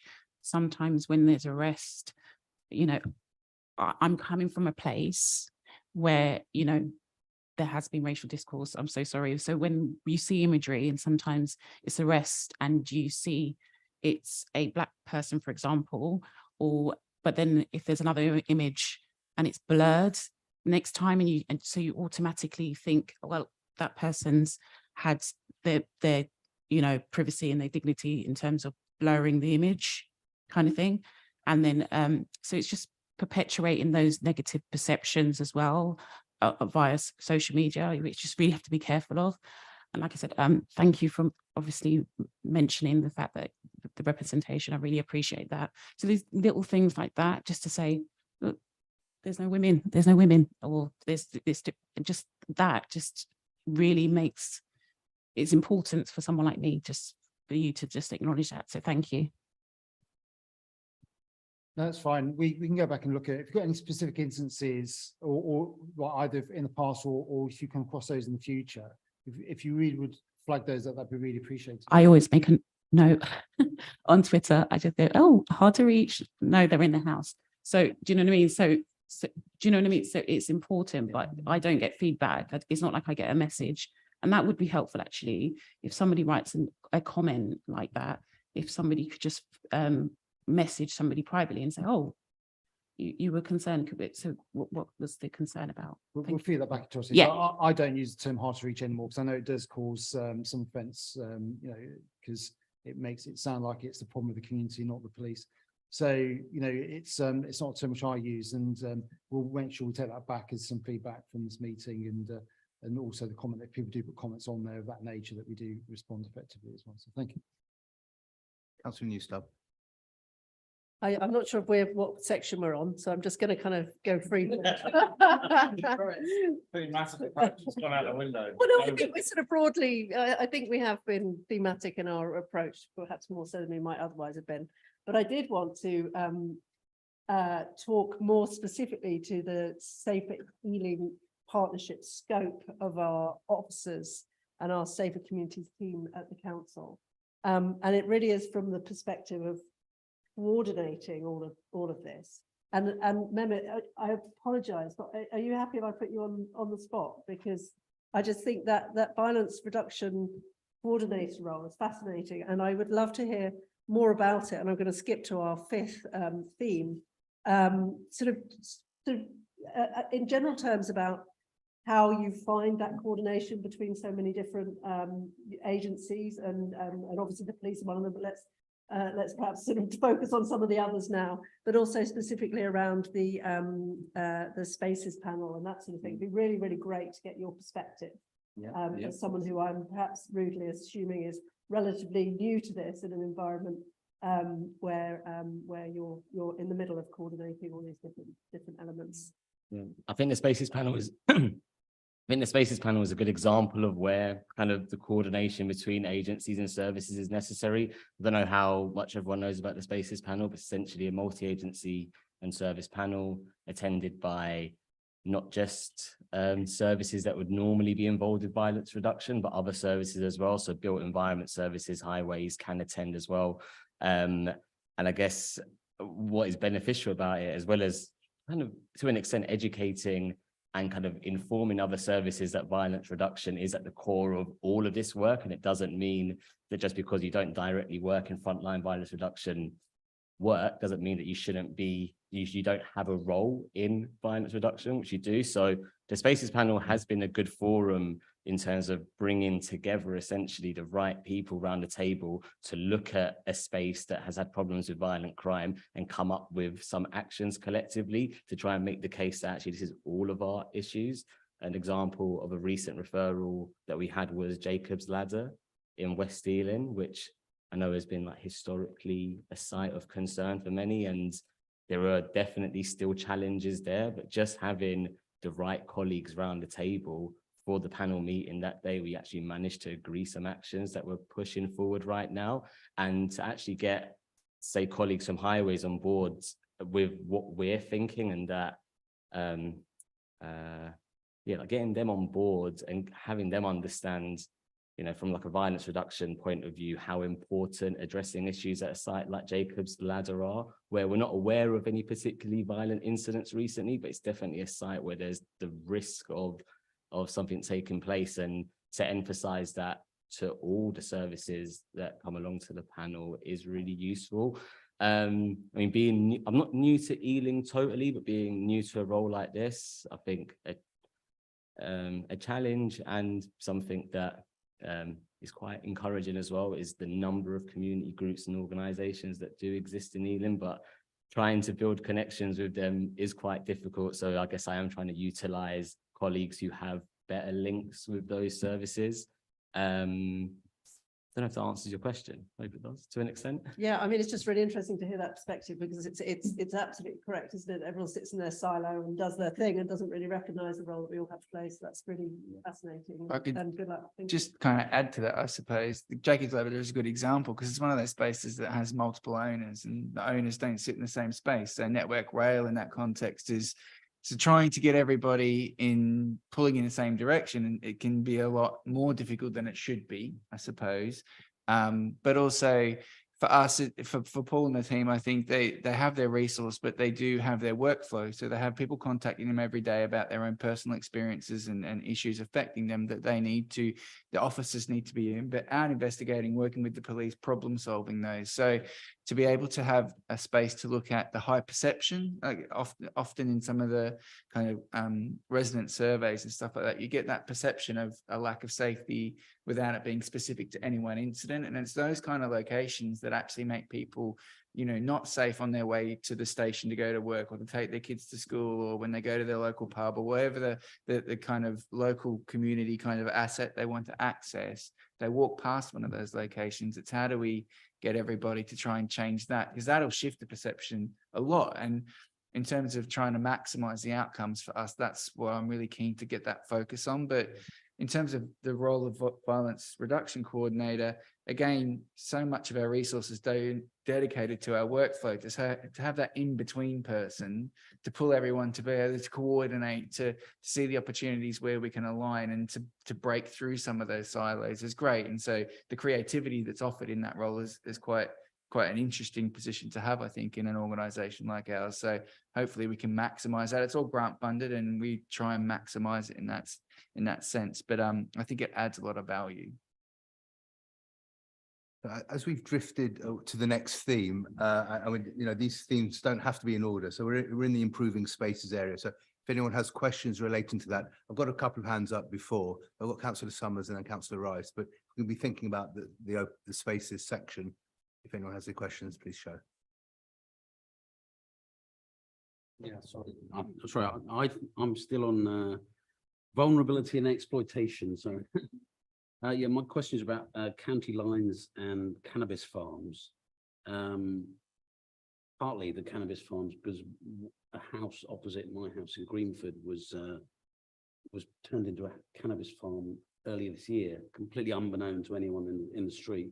Suddenly, apparently, a gang tried to rob it, and then there was arrests, and I mean, presumably the people who were running the place in the first place were prosecuted, as well as the people who were burgling it. But I'm wondering how common that is becoming, because I know it's it's supposedly becoming more and more common across the country. And we've also had a lot of, I work as a crime reporter during, as a day job. So I know that there've been a lot of cannabis farm burglaries, which have resulted in deaths. There's one in Hounslow where, a gang tried to steal cannabis and killed a guy sort of guarding the place. So I don't know what sort of work is being done or can be done with the council to sort of identify properties that might become vulnerable for that sort of thing. Because it's also not just houses, but as you know, no doubt, factories and derelict warehouses that can be turned into it. And on page 38, you're talking about child exploitation, which obviously sometimes is in a similar area, but certainly when it comes to county lines, it says in 2022, a team investigated 330 reports of exploitation, 75% cases of criminal exploitation, 25% sexual exploitation. And in both categories, Ealing cases made up approximately 30% of those investigations. I didn't quite understand that what you're referring to there, but and also have you got any more detail on how many have led to sort of prosecutions, or presumably they may still be going through the criminal justice system, but I mean, are you getting success when it comes to tackling county lines? The two questions kind of. Yeah, in terms of county lines, we do have some considerable success with gangs in relation to that locally. That's cross border within London, but also obviously outside of the area as well. We've got one of the best gang units in the Met, I'd suggest. And we do involve local authority partners in those meetings to address those gangs which are involved in county lines. So we do have some considerable success. I don't have figures in terms of numbers on that, but very much, we have been proactive in targeting. At one point we had one of the highest profile gangs in London. They've come back down the list, which shows we have been effective around that group. But that is an ongoing issue. In terms of, I wouldn't say in my 2 years of being on the BCU that I've seen a significant increase in, say, cannabis farms, but they do crop up from time to time, and serious violence does emanate from those, as we know. Again, we do come across those regularly. I think it was last week we had a few arrests from a property which I think was in Ealing, where two people were arrested, and they were charged in relation to that matter. So we are proactive when they do come across. They can remain hidden for a long time as well, but we obviously do link in with local authority around those and try and increase awareness around, trying to identify properties which might be vulnerable to that. But the fact that we are so close, work so close in, Jess and Paul, Committee sort of came on this as well. I say in terms of the gangs and the county lines, we do a lot of work locally around that, and some of that is sort of proactive, overt activity, but a lot of covert activity as well, which we deploy, linking in with the Specialist Crime Directorate, who have a wider London remit as well as the National Crime Agency. So we are quite proactive in relation to covering that. And then child exploitation, just around the preventative side on that, we do some considerable inputs around schools to try and reduce the possibility of those youngsters being groomed into gangs as well, and also to encourage reporting as well around anybody that might be approaching them around that.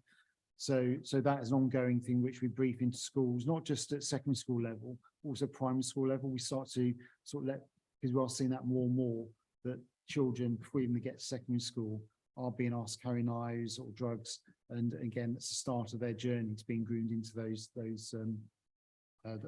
gangs that do exist in Ealing. So there's a lot of work both from preventative and a proactive side, linking with the local authority around that as well. Do you have any follow-up on that? Because obviously there's the council side and council perspective on these Yes, issues. so county lines is an issue that probably wasn't being recognised at all 10 years ago. Its existence wasn't really understood. It makes up a significant amount of the work that we do as part of the contextual safeguarding work. The weekly serious youth violence call and the monthly multi-agency violence and exploitation panel that sits. Cuckooing and exploitation of vulnerable adults, as well as the pushing of vulnerable children. But by vulnerable, I mean they could be vulnerable purely by being identified. There's not necessarily a pre-existing vulnerability. Poverty can be the biggest vulnerability in terms of children who are identified and pushed in the direction of are criminally exploited. It makes up a significant proportion of the work that comes where we're working in conjunction with social services and with integrated youth services. There have been some really good examples of joined up working. It does feel sometimes like a depressing, really frankly, it feels like a conveyor belt, whereas we are dealing with the effect rather than dealing with the cause. Dealing with the cause requires such a coordinated national approach. It's something that is very challenging to do locally, but there are some really good examples of local practice and some really good examples of net-wide practice, I think. The rollout of the rescue and response initiative, the sort of MOPAC initiative on that has been a positive step in the right direction, but again, it is reactive, but it's helping us learn a lot. The gang exit work that's done, which we work very closely in terms of how housing for families potentially affected by exploitation as well. But it is a significant, it always comes back to the drugs element of it and the drugs laws in the UK, which is a really complex issue that goes beyond anything I know we can scrutinise locally, but it's just a really interesting bigger debate, I suppose. Sorry, just to come back to the figures that was mentioned, just to give some clarity. I think of the 130 reports across the whole BCUs, that's the 3 local authority areas, 30% were Ealing based, which is, yeah. Councillor Rice. Thank you. If it's okay, Chair, I'll go into intervention. So I was on it, so thank you. Because what I'm just really interested in is what the section here looking at integrated youth services and looking at youth justice and just looking at young people generally and prevention of crime and looking at reoffending. It mentions bad education. And why this interests me is that because I did my dissertation for my master's degree on prison libraries and their work in preventing reoffending. And I had the opportunity to go to Wandsworth and to Broadmoor and to Feltham, although of course we must remember Broadmoor, they're not prisoners, they're patients. But I did a lot of work and research there with prisoners, with patients, and getting to understand a lot about the area. And one thing that really came out of the whole body of research that I did was how important it is for prisoners to become literate and how that really helps in order to prevent reoffending. And another key part of it as well was working with families. So what you do is you get a prisoner to record bedtime stories for their children, and that would help bring families back together. So I'm just wondering to learn a bit more about the work that might be done in terms of just ensuring that people do get a good standard of education that helps to prevent reoffending or offending in the first place. And whether or not we do consider the role of the family in that. Do we perhaps get young men or men in their late teens, in their early 20s, for example, who've already got children? Do we try to get them involved in their families and see if that might help in order to deal with potential behaviour in the future? I think it's there which we need to develop on. And I know we're linking in with the local authority, one of the safeguarding teams around working with families more. And how we share the information in relation to that. So I think locally, it's mostly sort of a gap in delivery as such.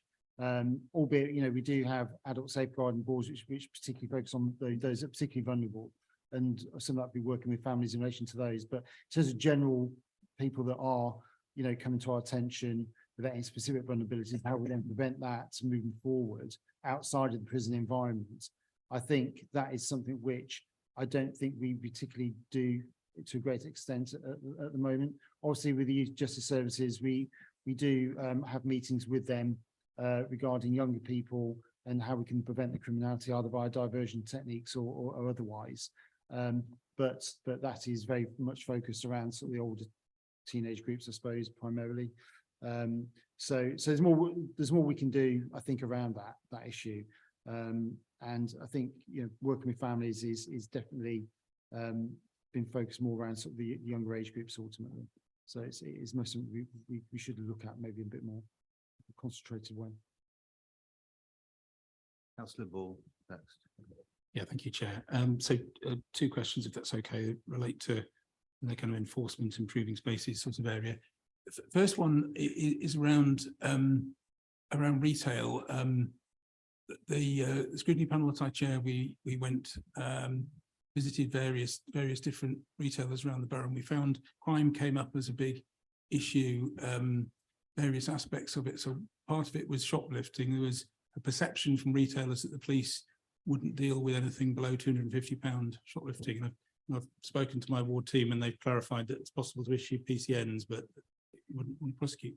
But there's also antisocial behaviour associated, either people shoplifting being challenged and then getting aggressive and abusive with staff, and also just general antisocial behaviour in retail areas. One striking thing we found was in Southall, we spoke to the owner of a coffee shop, and she said like there was lots and lots of antisocial behaviour on a daily basis in the street, and she felt the only way her business survived was because she was from the community and she was able to, you know, talk to people and get families to, you know, move people on and so on. And she thinks if she hadn't have had those personal connections, you know, her business wouldn't have been able to survive it. So that's quite a serious issue. So there's that whole space around the retail environment, retail streets. And the other question was about mobile phone thefts. Something that residents raise quite often is that they've had a phone stolen, and then they've used like Find My Phone or whatever, and they've identified where it is, but the police won't search the premises.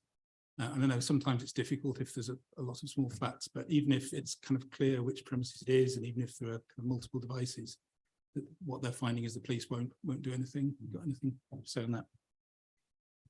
It's hard to speak about specific cases without seeing the detail. I think ultimately around retail crime, it's not something which we ignore. And I think, you know, they need the contacts with their local policing teams, which can then sort of work with them if it's a persistent issue. You know, what shouldn't be happening is if they've got persistent issue and they're contacting their local team, then they don't get any response at all. You know, and we do, whilst resources are stretched, we do have the capacity to speak with people about that and come up with some solutions around it. We do work with for example, the Ealing Broadway bid team around, you know, those issues, and Lee Ballard, the inspector, does go to those meetings and work with them in relation to that. Again, in Broadway specifically, you know, we're looking at how we can bolster policing in the area in the absence of any specific town centre team.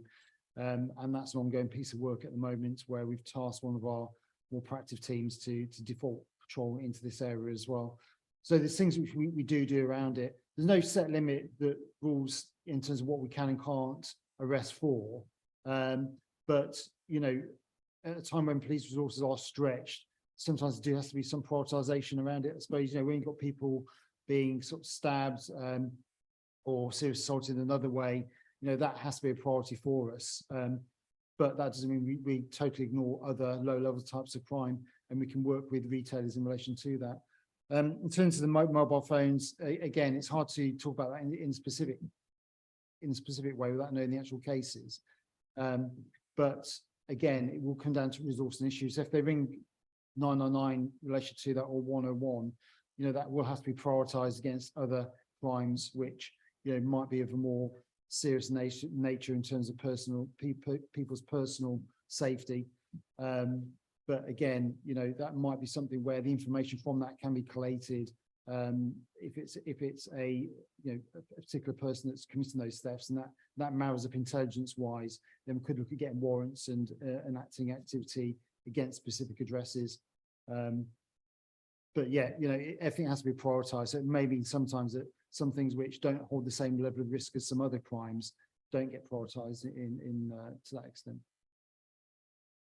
We've got Councillor Weston's next. No, Councillor Weston is next. So a topical question, but one that links to vulnerability. I'm sure that colleagues are aware that the government's planning to send a test emergency messages to all phones in the UK this Sunday, the 23rd at 3 p.m. Some people actually have concealed phones that keep them safe from abusive situations. And we understand that the phones will sound even if they're silent. So people can disable emergency alerts in their notification settings. I suppose my question is, will all partners sign up to raising awareness of this in case it puts vulnerable people at risk? It's quite a pressing issue. We can take that back as something we can feed back in tomorrow in terms of having considered about that. So it's above my level to influence directly, but we can feed back the sentiments from this meeting around those concerns to see if in the two, is it Sunday? The 2 days we've got, whether further messaging can go out around that. So we'll feed that back. Just on that subject, I know there's been a lot of engagement with domestic abuse support services and people that we work with in that context. So I know people like that engage with the MARAG, Advanced, Hestia, Southall Black Sisters, those kind of organizations specifically in that space are raising that awareness and are aware of that. So I think a lot of the agencies at the forefront of that kind of work are definitely doing work to advise people of that, to make sure that as many people are aware as possible. I would also just add as well, on top of that, a lot of the devices that are used by people who are keeping a device safe aren't affected by it anyway, because they're not actually a smartphone. So there'll be more like a pay-as-you-go type. But as Jess says, there's quite a lot of messaging that's going out. And obviously it has to be a balance in terms of doing it in a discreet way, but there is a lot of messaging going out through those services as well. It might be something we want to tweet about, but we'll take that away. Something I can look at through the independent advisory group. I can get some messages out through them, but I think one of the things that we have to understand that the reason the government are doing that, my understanding certainly, is to alert people to significant events that are going on. So we have to balance those issues up. If you remember, 2017 was an horrendous year in terms of terrorism. And I think that some of the steps that the government, whether you like it or not, are trying to get ahead of the game and alert people where we can. But I think you made a very good point there, and we can take that on board with some of the groups we work with. Thank you. Councillor Alexander. Sorry, I just need to say this. People really do need to be seen, heard and valued. And if one of those are missing, it really is very difficult for people. Just have to say that. In terms of improving spaces, what I was, I think it was something about Jacob's Ladder, and I just want you to just sort of say that sometimes when you live in a certain area, some people might find it's a no-go area, but people often live there. So it's really important in terms of valuing. So, you know, especially communities, certain people in the community, is in areas of poverty and deprivation, that we really have them on board, because again, I'm getting triggered here because of certain things that, no, it's fact, in terms of value. So we just need, it's really important, especially when, I don't know in terms of spaces, in terms of the spaces panel, but you have different, a variety of professionals with different lived experiences on those panels, so that you can really feed into a different perspective. Thank you. Thank you. I've got Councillor Driscoll next. Thanks. A couple of diverse themes. One is about the alcohol drug services. Looking at the RAG ratings there, it's quite a mixed number of reports in the tables. And there's a comment about the link with RISE and the problems that probably their contracted services are having in terms of staff and supporting cases. So I just wondered, do we have a range of services that are available, or do we have more of a targeted contracted service there? Because the issue of making referrals and getting early referrals is a problematic. And then if we've not been able to service those with support, I just raised that to see if that's going to be addressed in the report. It does mention that Rise have successfully recruited, so that's good to hear. And we've also got improved funding. So I'm just wondering how that's going to feed through in this forthcoming year. And a little change of tact from that, just in food safety, quite a dramatic change in tact. But there's a note in the report of increasing enforcements required. Now, I know Ealing has a significant food industry, not just in retail, but in supply and production. So it is really important for our economy that we have security and standards there. So, and the report does mention about the problems. This is a long-standing problem of retaining staff. And I think there was going to be in previous meetings about taking on trainees and developing staff, but we're still having problems of retaining. So given our significant food-related industries in Ealing, how has that been dealt with? So we're getting a bit more positive in the future. Okay, so in terms of the drug and alcohol piece, there's been a significant reinvestment in that service area. So we saw kind of in the last 10 years, significant amounts of money come out of that service area, and has been a renewed investment. But some of the challenges are in that space that a lot of professionals have moved into other areas of work. So obviously it's delivered by our public health service, the Ealing Rise. But I know, speaking to Claire, who manages that service, and I was on the Drug and Alcohol Recovery Board today, they have found it quite challenging to recruit because the additional funding has been uniform across all councils. So where you saw services be effectively reduced over the course of 10, 12 years, there has been a big uplift in funding into that service, but it's in uniform to all local authorities. So not only have you had a lot of staff with that skill set move to work in other areas, so a much reduced pool of expertise, you've now had all councils have an increase in funding at the same time, which means they're all effectively looking to recruit the same kind of people. So they have had success in recruiting some of those posts. And the key, I suppose, engagement part about it is Claire and the team are very much joined up. So they're key to the Women's Wellness Zone delivery. For example, Claire's one of the key kind of owners of the Women's Wellness Zone, along with Joyce, who manages our domestic abuse kind of approach to taking that forward. Also the kind of outreach work and the links between the kind of RISE officers who are out in the field, working with people in the communities out at night. They link up with our park guard services and police patrols and other things like that. So it is quite well integrated. It's just that the kind of rebuilding of those services is taking a little while to kind of take forward. But there's a lot of framework around the Drug and Alcohol Recovery Board, the drug reduction strategy and things like that, that engages with the police and other people. So it's much more of a strategic focus around both, I suppose, the intervention part of public health, but also the supportive aspects as well. So that they're building that. I don't know whether you want to add anything on that. In terms of food safety, that's a real challenging area in the context of both Ealing as a borough. We have, like, for example, we have approved premises. So they're premises that have certain types of practice in terms of food manufacturing that mean they have additional standards and requirements. So Ealing has, twice as many approved premises as the 3 neighbouring boroughs combined.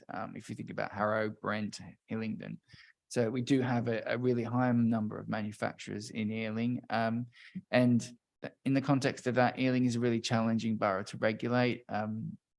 But more recently, some of that has come from the kind of COVID backlog that we saw. So we have done the most inspections this year than we've ever done in Ealing. I think we've gotten up into the region of over 2,000 food inspections this year, which is, dwarfed other years where we would normally deliver 1,500. Some of that's been delivered with contractors. I'm working with the strategic director at the moment about what the new structure looks like, and particularly around pay.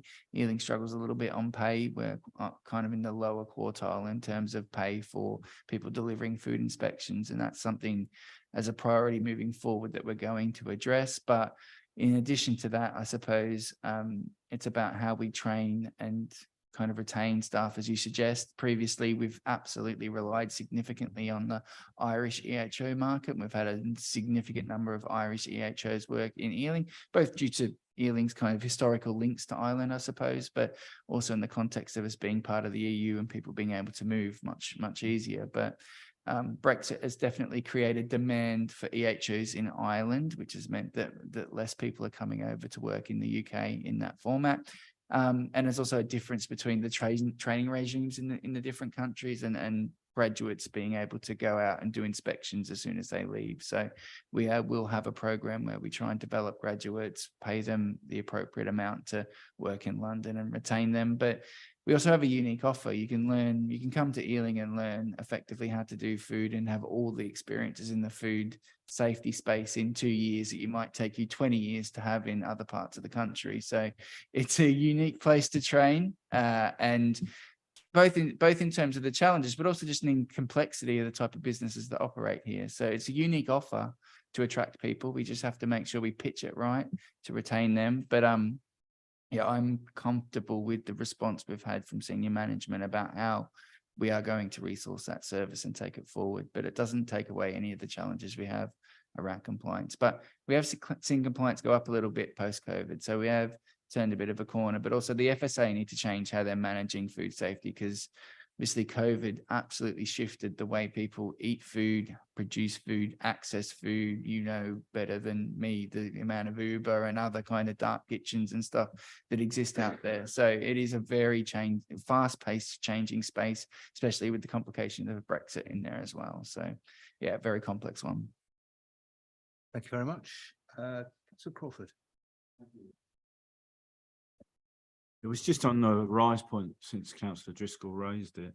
I was very concerned as chair of the Health Committee to have organised, or to have had organised a site visit to Rise's West Ealing premises that are very successful. They're oversubscribed. But the work that they do with the partner agencies, they're seeing upwards of 300 people at that site each week alone, across the ethnic diversity of Ealing. I was very concerned. It was with Councillor Steed, the vice chair, and Anne-Marie Rattrail, scrutiny officer.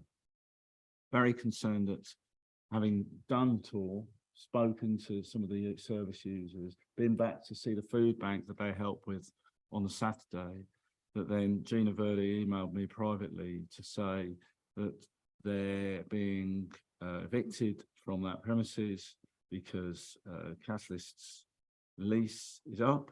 They're being evicted in February.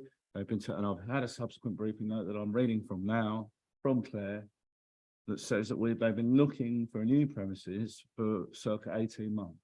And Claire has and I know Councillor Raza is looking at this, but this premises is so pivotal.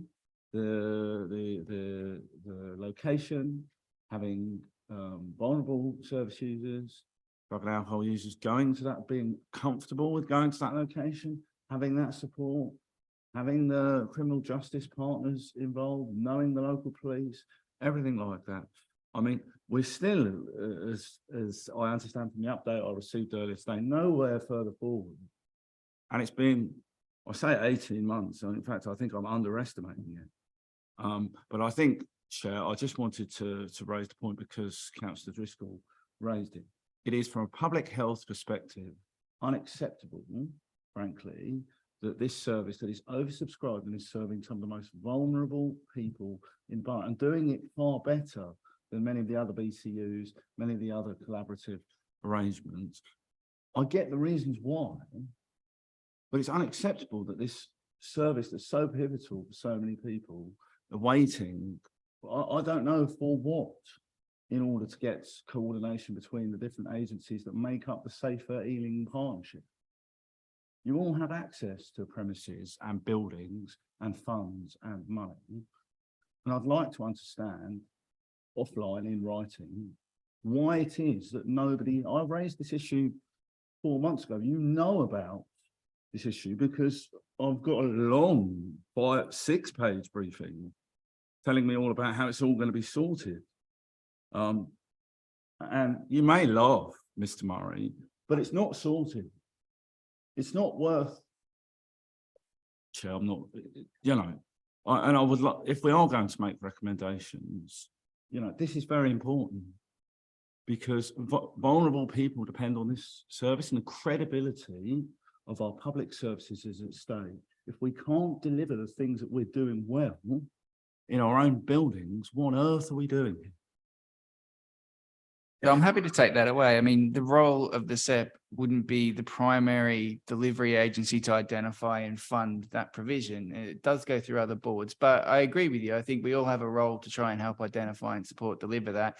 It is a difficult site to deliver in the context of the sensitivities of the activity in the appropriate premises. So it isn't something you can put anywhere, which I'm sure you appreciate in your role. But I agree with you. I think we absolutely need to cite that in the most appropriate site. And I've had that similar experience trying to cite the Women's Wellness Zone. It took us a significant amount of time to find an appropriate place, an appropriate landlord, somebody who would take on the provision of that site in a place that was appropriate for the service users to access in a way that was discreet and safe, and a place that we could keep safe in that context. So I'm very happy to work with colleagues in public health to identify that and support Claire in identifying those spaces. In terms of the locations that I have access to in my role, it would be very much allocated around housing and other kind of premises like that. So it is a challenge to find a place that's appropriate, but I'm happy to sit down with Claire and work that.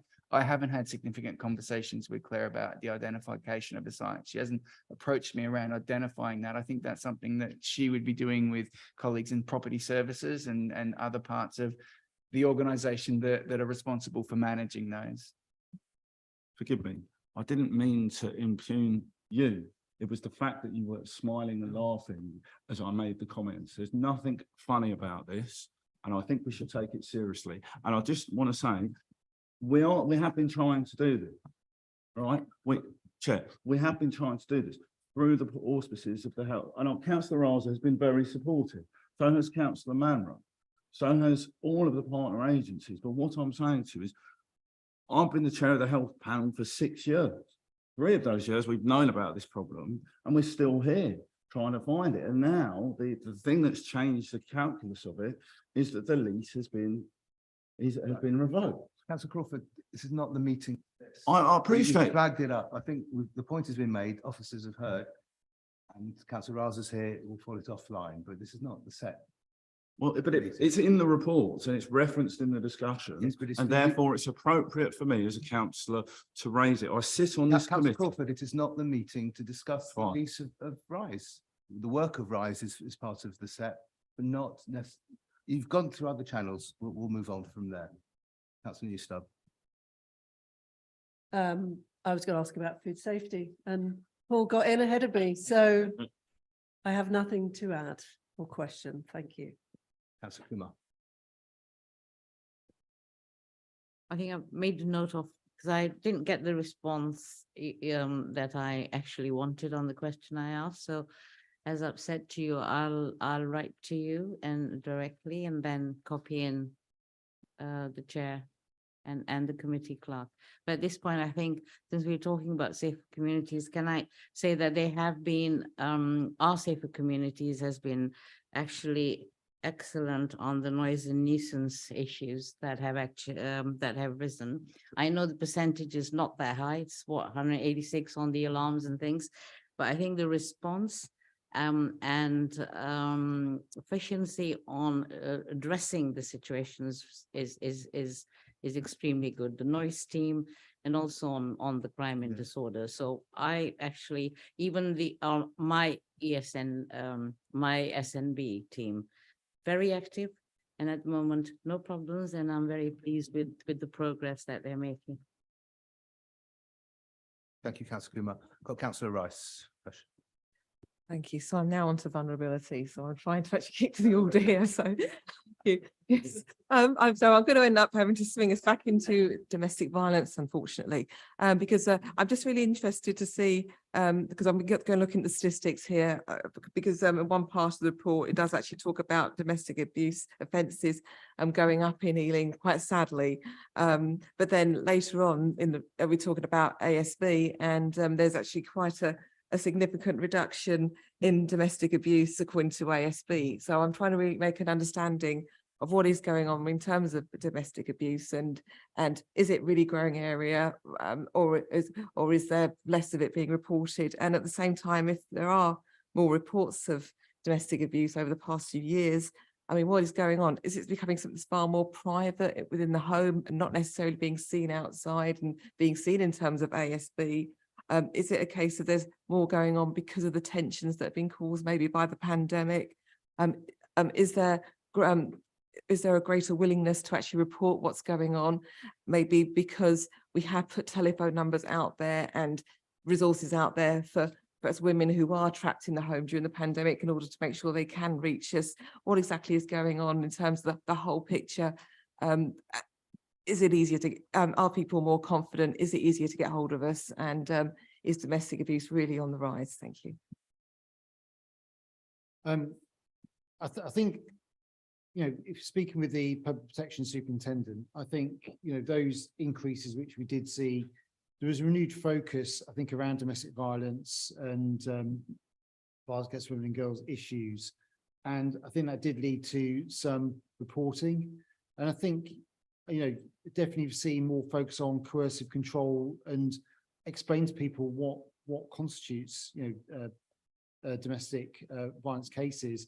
You know, and I think that does lead to more reporting, because I think, you know, people are more aware of what's not acceptable within a relationship. So it does lead to more reporting. I think if you look at the figures around the domestic abuse offences in Ealing, I think one thing which might sort of suggest that might be the case is the fact that those cases where there's been injury to the victim have actually remained fairly consistent, looking at figures there. So I think, you know, the reports coming in, I think would suggest that, you know, things which previously some people might have just felt that weren't worth reporting, I think are now getting reported, because the lines of what's unacceptable are a lot clearer. And we've done a lot of work within the police and with the local authority to make sure there's better ways of reporting things to us. So that is my feeling is some of it is around people being more aware of what should be reported and being more confident to report. But I'm not saying there isn't a genuine increase there either, to be honest, but it's hard to unpick those figures. But I think that's what gives you a feeling that it's mostly a slight combination of the two. But there has been some increases, but definitely an increase in people reporting more instances to us, which previously may not have been the case. And, you know, the public protection team, again, with the local authority, have been very proactive over the last couple of years, particularly, you know, over COVID and post-COVID, to make sure that messaging gets out, that people do need to report things to us. We've done a lot of work with sort of charities in the area as well around vulnerable groups to inform people about how they should report things, why they should report it, and what support's available if they do so. And again, you know, that's to encourage more reporting coming through to us as well. Just if I may, to pick up on your question about the reduction in the ASB as well, I think that probably ties into what Anthony's talking about in relation to awareness. Because just to be absolutely clear, in terms of cases that have a domestic abuse element that are investigated by my antisocial behaviour team, then we would never just hold that investigation. That's normally us being a third-party reporting service. So us taking the report as the first person to contact it, make sure we're capturing it and doing all of the immediate safeguarding work that needs doing, and then reporting it through and helping that person on their journey through the criminal justice system or whatever else that happened. But definitely that crime getting logged. What we've seen quite an increase in, because obviously there's been a lot of investment in the last 5 years around awareness training. There's been a real push around domestic abuse awareness, what constitutes it, and how to report it and how to support people who are reporting it, and having a safe space conversation. So our housing hubs, for example, are much more becoming confident, I think, with owning those conversations a bit and capturing it at their end. So it's not being referred, maybe 2 or 3 years ago, some of those conversations, it would have been a housing officer calling up the Safe Communities team and sort of almost handing a client over, which is never a great experience for somebody who's reporting domestic abuse. They come into an environment where they feel safe speaking to that person. So I think a lot of it is to do with why you're seeing a reduction in terms of overall ASB cases, because it always seems a bit strange. Like domestic abuse is much more serious than antisocial behaviour, but it's simply a case of the Safer Communities team not being the people that hold that third party reporting. It might be a housing officer, it might be a social worker, it might be somebody in our third sector that's held that third party reporting bit. But the key thing is that the police still get ownership of that investigation. Does that make sense? And I think, Yeah. I think one thing to acknowledge is there's so much that just isn't reported to us. So I think the true extent of domestic crime, domestic assault crime, it just isn't known, to the full extent. Hence why we are trying to increase via some of the religious establishments across the BCU, including Ealing, third party reporting opportunities. So if they don't feel confident coming to us, that they can go to someone within their community to report, any domestic violence. So that's an ongoing piece of work as part of the violence against women and girls piece, which is being driven by the BCU in partnership with our stakeholders. Councillor Newstub. I was really, the point I was going to make is that we know that this is wildly underreported. So while we can take some cheer by seeing cases of, it seems like an odd thing to be cheerful about, but we can see some cheer in the cases of reporting going up. I would imagine it doesn't even tap to the surface and what the reality is. I was just looking at this pilot that domestic abuse assessment team. Can you talk a little bit about that and how that works in practice? And I think that's under your section. Yeah, so public protection is my expert area, but effectively, I think that is when we're going to calls, it is a case of making a judgment around the risk in that situation and just making sure we're making the right decisions at the scene in terms of that people are getting arrested when they go to calls within the location. So it's putting a bit more power into the response teams and making sure that making risk-based decisions on what the course of actions are. And that just allows sort of the resources to go into more high harm offenders and making sure that we have the ability to really manage that sort of level of risk effectively. If I may follow up, Chair. I mean, thank you, and it's good to know that there's that support. But looking at sanction detections on domestic abuse going from 40% to 8%, when actually by definition you know who the perpetrator is disappointing. And I'm sure there are all sorts of complex reasons why that's the case. But it is absolutely an area where it crosses over in terms of what the council and all the other safeguarding and other organisations are trying to do in the community, where that intersects with crime. So I appreciate it's a complex area, but that is still a pretty depressing statistic. I will happily sit here and say that's just not acceptable, and it's it's across the Met that is the case. Hence why it does feature in the Commissioner's turnaround plan. There's one of those areas, and some of it's around supporting victims better. Some of it is actually around training for frontline officers. So when they're going to calls, are they making the right decisions, which is what the DAC team helps to try and achieve. But are they speaking to victims in the right way? Are they giving them support at that critical period to try and encourage them to sort of progress and let them know that the police can support them through that process? So I think we're losing too many cases almost at the point we're taking the report, and some of the forensic opportunities as well. So there's training that will form part of the turnaround plan, as well as this refocus on the victim and make sure they're fully supported. But it's not acceptable, and yeah, that's acknowledged locally as well as across the MPS as a whole. Great, and I would love to ask more, but it's really late, so I'm not going to. But thank you. We're coming towards 9:30, so we have two more questions, and then we'll wrap up. So we've got Councillor Anderson. Thank you. Changing tack slightly. Wanted to ask a question about missing persons.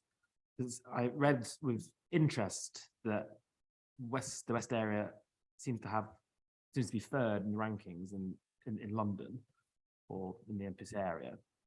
And it's with over 1,000 children going missing every year in the West area. And I just kind of be interested to understand what's the drivers behind that, what the cause is, and then I guess to have to say for the community and the portfolio holder what our strategy is to dragging ourselves down the league table somewhat. And then on page 48, as is shifting towards enforcement, I know that obviously a lot of the various categories are gone up between 21 and 22. be it drugs, violence, whatever. But our enforcement work has only gone up. There are only 4 more cases that were actually hadn't ended up in some kind of enforcement action. So from our safer community team, it'd be again just good to get an understanding what's happened there, given that is that a case of lots of investigations that, what happened to the extra investigations that we ultimately didn't end in civil enforcement action. Thank you. Yeah, in terms of young people going missing, it can be a multitude of issues. Mental health is still a big driver of why people sort of go missing, and that's partly due to the changing picture around funding around that and support available. So that's definitely one area. We get a number of children go missing by exploitation, whether that's sexual exploitation or whether it's to do with drugs. So again, that's another driver, and children's homes is one of those sort of repeat type venues, which we get as well. So that is sort of some of the main drivers between missing persons. I think in terms of the strategy around that, we need to look at those repeat victims and those people that repeatedly go missing, and they do get referred once they come to notice to from multi-agency support. So it's not just a case of taking them back home and then we just leave them there without any further interventions. It is referred through to partners, so we can work with them to try and prevent that happening again. And again, there's mostly more improvements we can do within that. In terms of children's homes, again, that is a piece of work which we need to put a bit more focus on. We do have a project in place to visit those locations and speak with them about why, what happened in that instance, to try and put improvements in place. I think we need to get better at doing it, because I think it's a bit inconsistent in terms of our delivery around that. And that is something which is just forming part of our work at the moment in terms of how do we improve that with the local teams. But in terms of missing people generally, we are trying to reinvest more in that as well. The reason our numbers are so high compared to some other areas is we live in, it's a very heavily residential area compared to some other sort of boroughs, which obviously then does lead to sort of more instances where that may occur. We've got some of the highest demand in the NPS across a number of areas, partly because of that and the population size. If you look at the number of officers in West Area in terms of policing, we're bigger than some of the forces. That was in the Balanced Cases report. We've got more police officers in West Area, which includes Ealing, Hillingdon and Hounslow, as Northamptonshire Police and some other smaller forces. And I think that just brings home, because of the size of the demand that we've got, that's why those numbers are necessary. So that does mean that on some criteria, we end up like domestic violence. We do end up at the top of towards the top of those tables around that. It's just because of the demand and the population size. So in terms of missing persons, we've in the last month trialed, and we're now instigating what we call IMPACT, which is initial missing persons and action coordination team. So they will have dedicated officers within our control room, as it were, based at Acton, where they will be concentrating in a more concentrated and focused way around investigation of missing persons. I think we've realised, Met Police, but certainly in West Area, that we can do much better looking for missing people. That's not necessarily fugitives, but actual genuine missing people. And there's a proper risk assessment around high, medium and low, where depending on the level of intelligence and information surrounding an individual will depend on the resources put towards that impact team and how they're going to try and find that individual. And now Councillor Alexander. Sorry, I was just going to make a point, really. We're probably finishing soon, wrapping up. I just want you to say again, I think all of us here have lots of lived experiences, and I know I've found this very valuable, and I would like to sort of help in any way to support, especially what I was saying before in terms of some people in the community that really do not have a voice in certain things, and to improve the engagement. And again, finishing off with obviously LFB Ealing, I said that earlier, but in terms of the community, I just hope that that same sort of spirit, community spirit because Twitter, I think the last event they had, it had community fire station, and I really want that for the police too, that community feeling that everyone is involved in that. Thank you. Yeah, I'm very happy to take that forward afterwards privately. We do have a number of ways we can do that, but one of them might be on the Independent Advisory Group, which is very well run by Connect Noel and Debbie Allen, both from the Black community, and we have a lot of engagement with them. Very positive, and we continue to work with them about leading and engagement within the community. So if it helps, do contact me afterwards. But those who haven't had the experience of working with the police, I can encourage you with the ride-along scheme, and you can take your fears and hopes along with that. It's organised centrally, so depending on the risk assessment of the individuals, because some people may not be best suited to go into the back of a police car, that will give you some more lived experience of what our local officers are experiencing, particularly those who are very young in service, certainly be identified in the turnaround plan, and also Baroness Casey review that the experience at the moment, certainly with young recruits, first and second line supervisors, is a very young age, and some of these young men and women are experiencing some really quite horrendous scenes. So if you want to come and have some more scrutiny, that's another way of looking at it, and we can look after you in the back of a police car. I see some nodding heads. It's a very generous information. Councillor Sams, very quickly, last question. I did that about 8 or so years ago when you still had Southall Police Station, and it was really fascinating. You know, some of the things we came across, and we hurtled from Northolt down to Ealing very, very fast, and it was quite scary. And then when we got there, we weren't needed, but yeah, I recommend it. There we go. There's a great point made. Thanks, Councillor Sams. Councillor Raza, would you like to wrap up? Thank you. So yeah, the SEP, as you found out today, is that it works to drive the improvement in public, for the public, and we welcome the scrutiny that the panel has done tonight. We are a critical friend. We rely on your critical friends to tell us where we're going wrong and where we need to bump things up and do better. So we really need to be promoting more of an understanding of the partnership and the function that it has, and it's carried out over this last year. A whole lot of work has gone into the report that you have in front of you. A lot of hard work from Mehmet and a lot of officers who've been working behind the scenes to produce this very extensive and quite detailed report. So I'd like to thank them for their hard work. They do this year long, and you know, they're literally sort of on the end of a phone whenever anything kicks off, and they have that information that you need straight away, from getting briefings to getting reports out like this, and that's on top of everything else. So we cannot praise our team enough for that. We all want to make Ealing a safer and a fairer borough, and it's through work like this where we can get that done.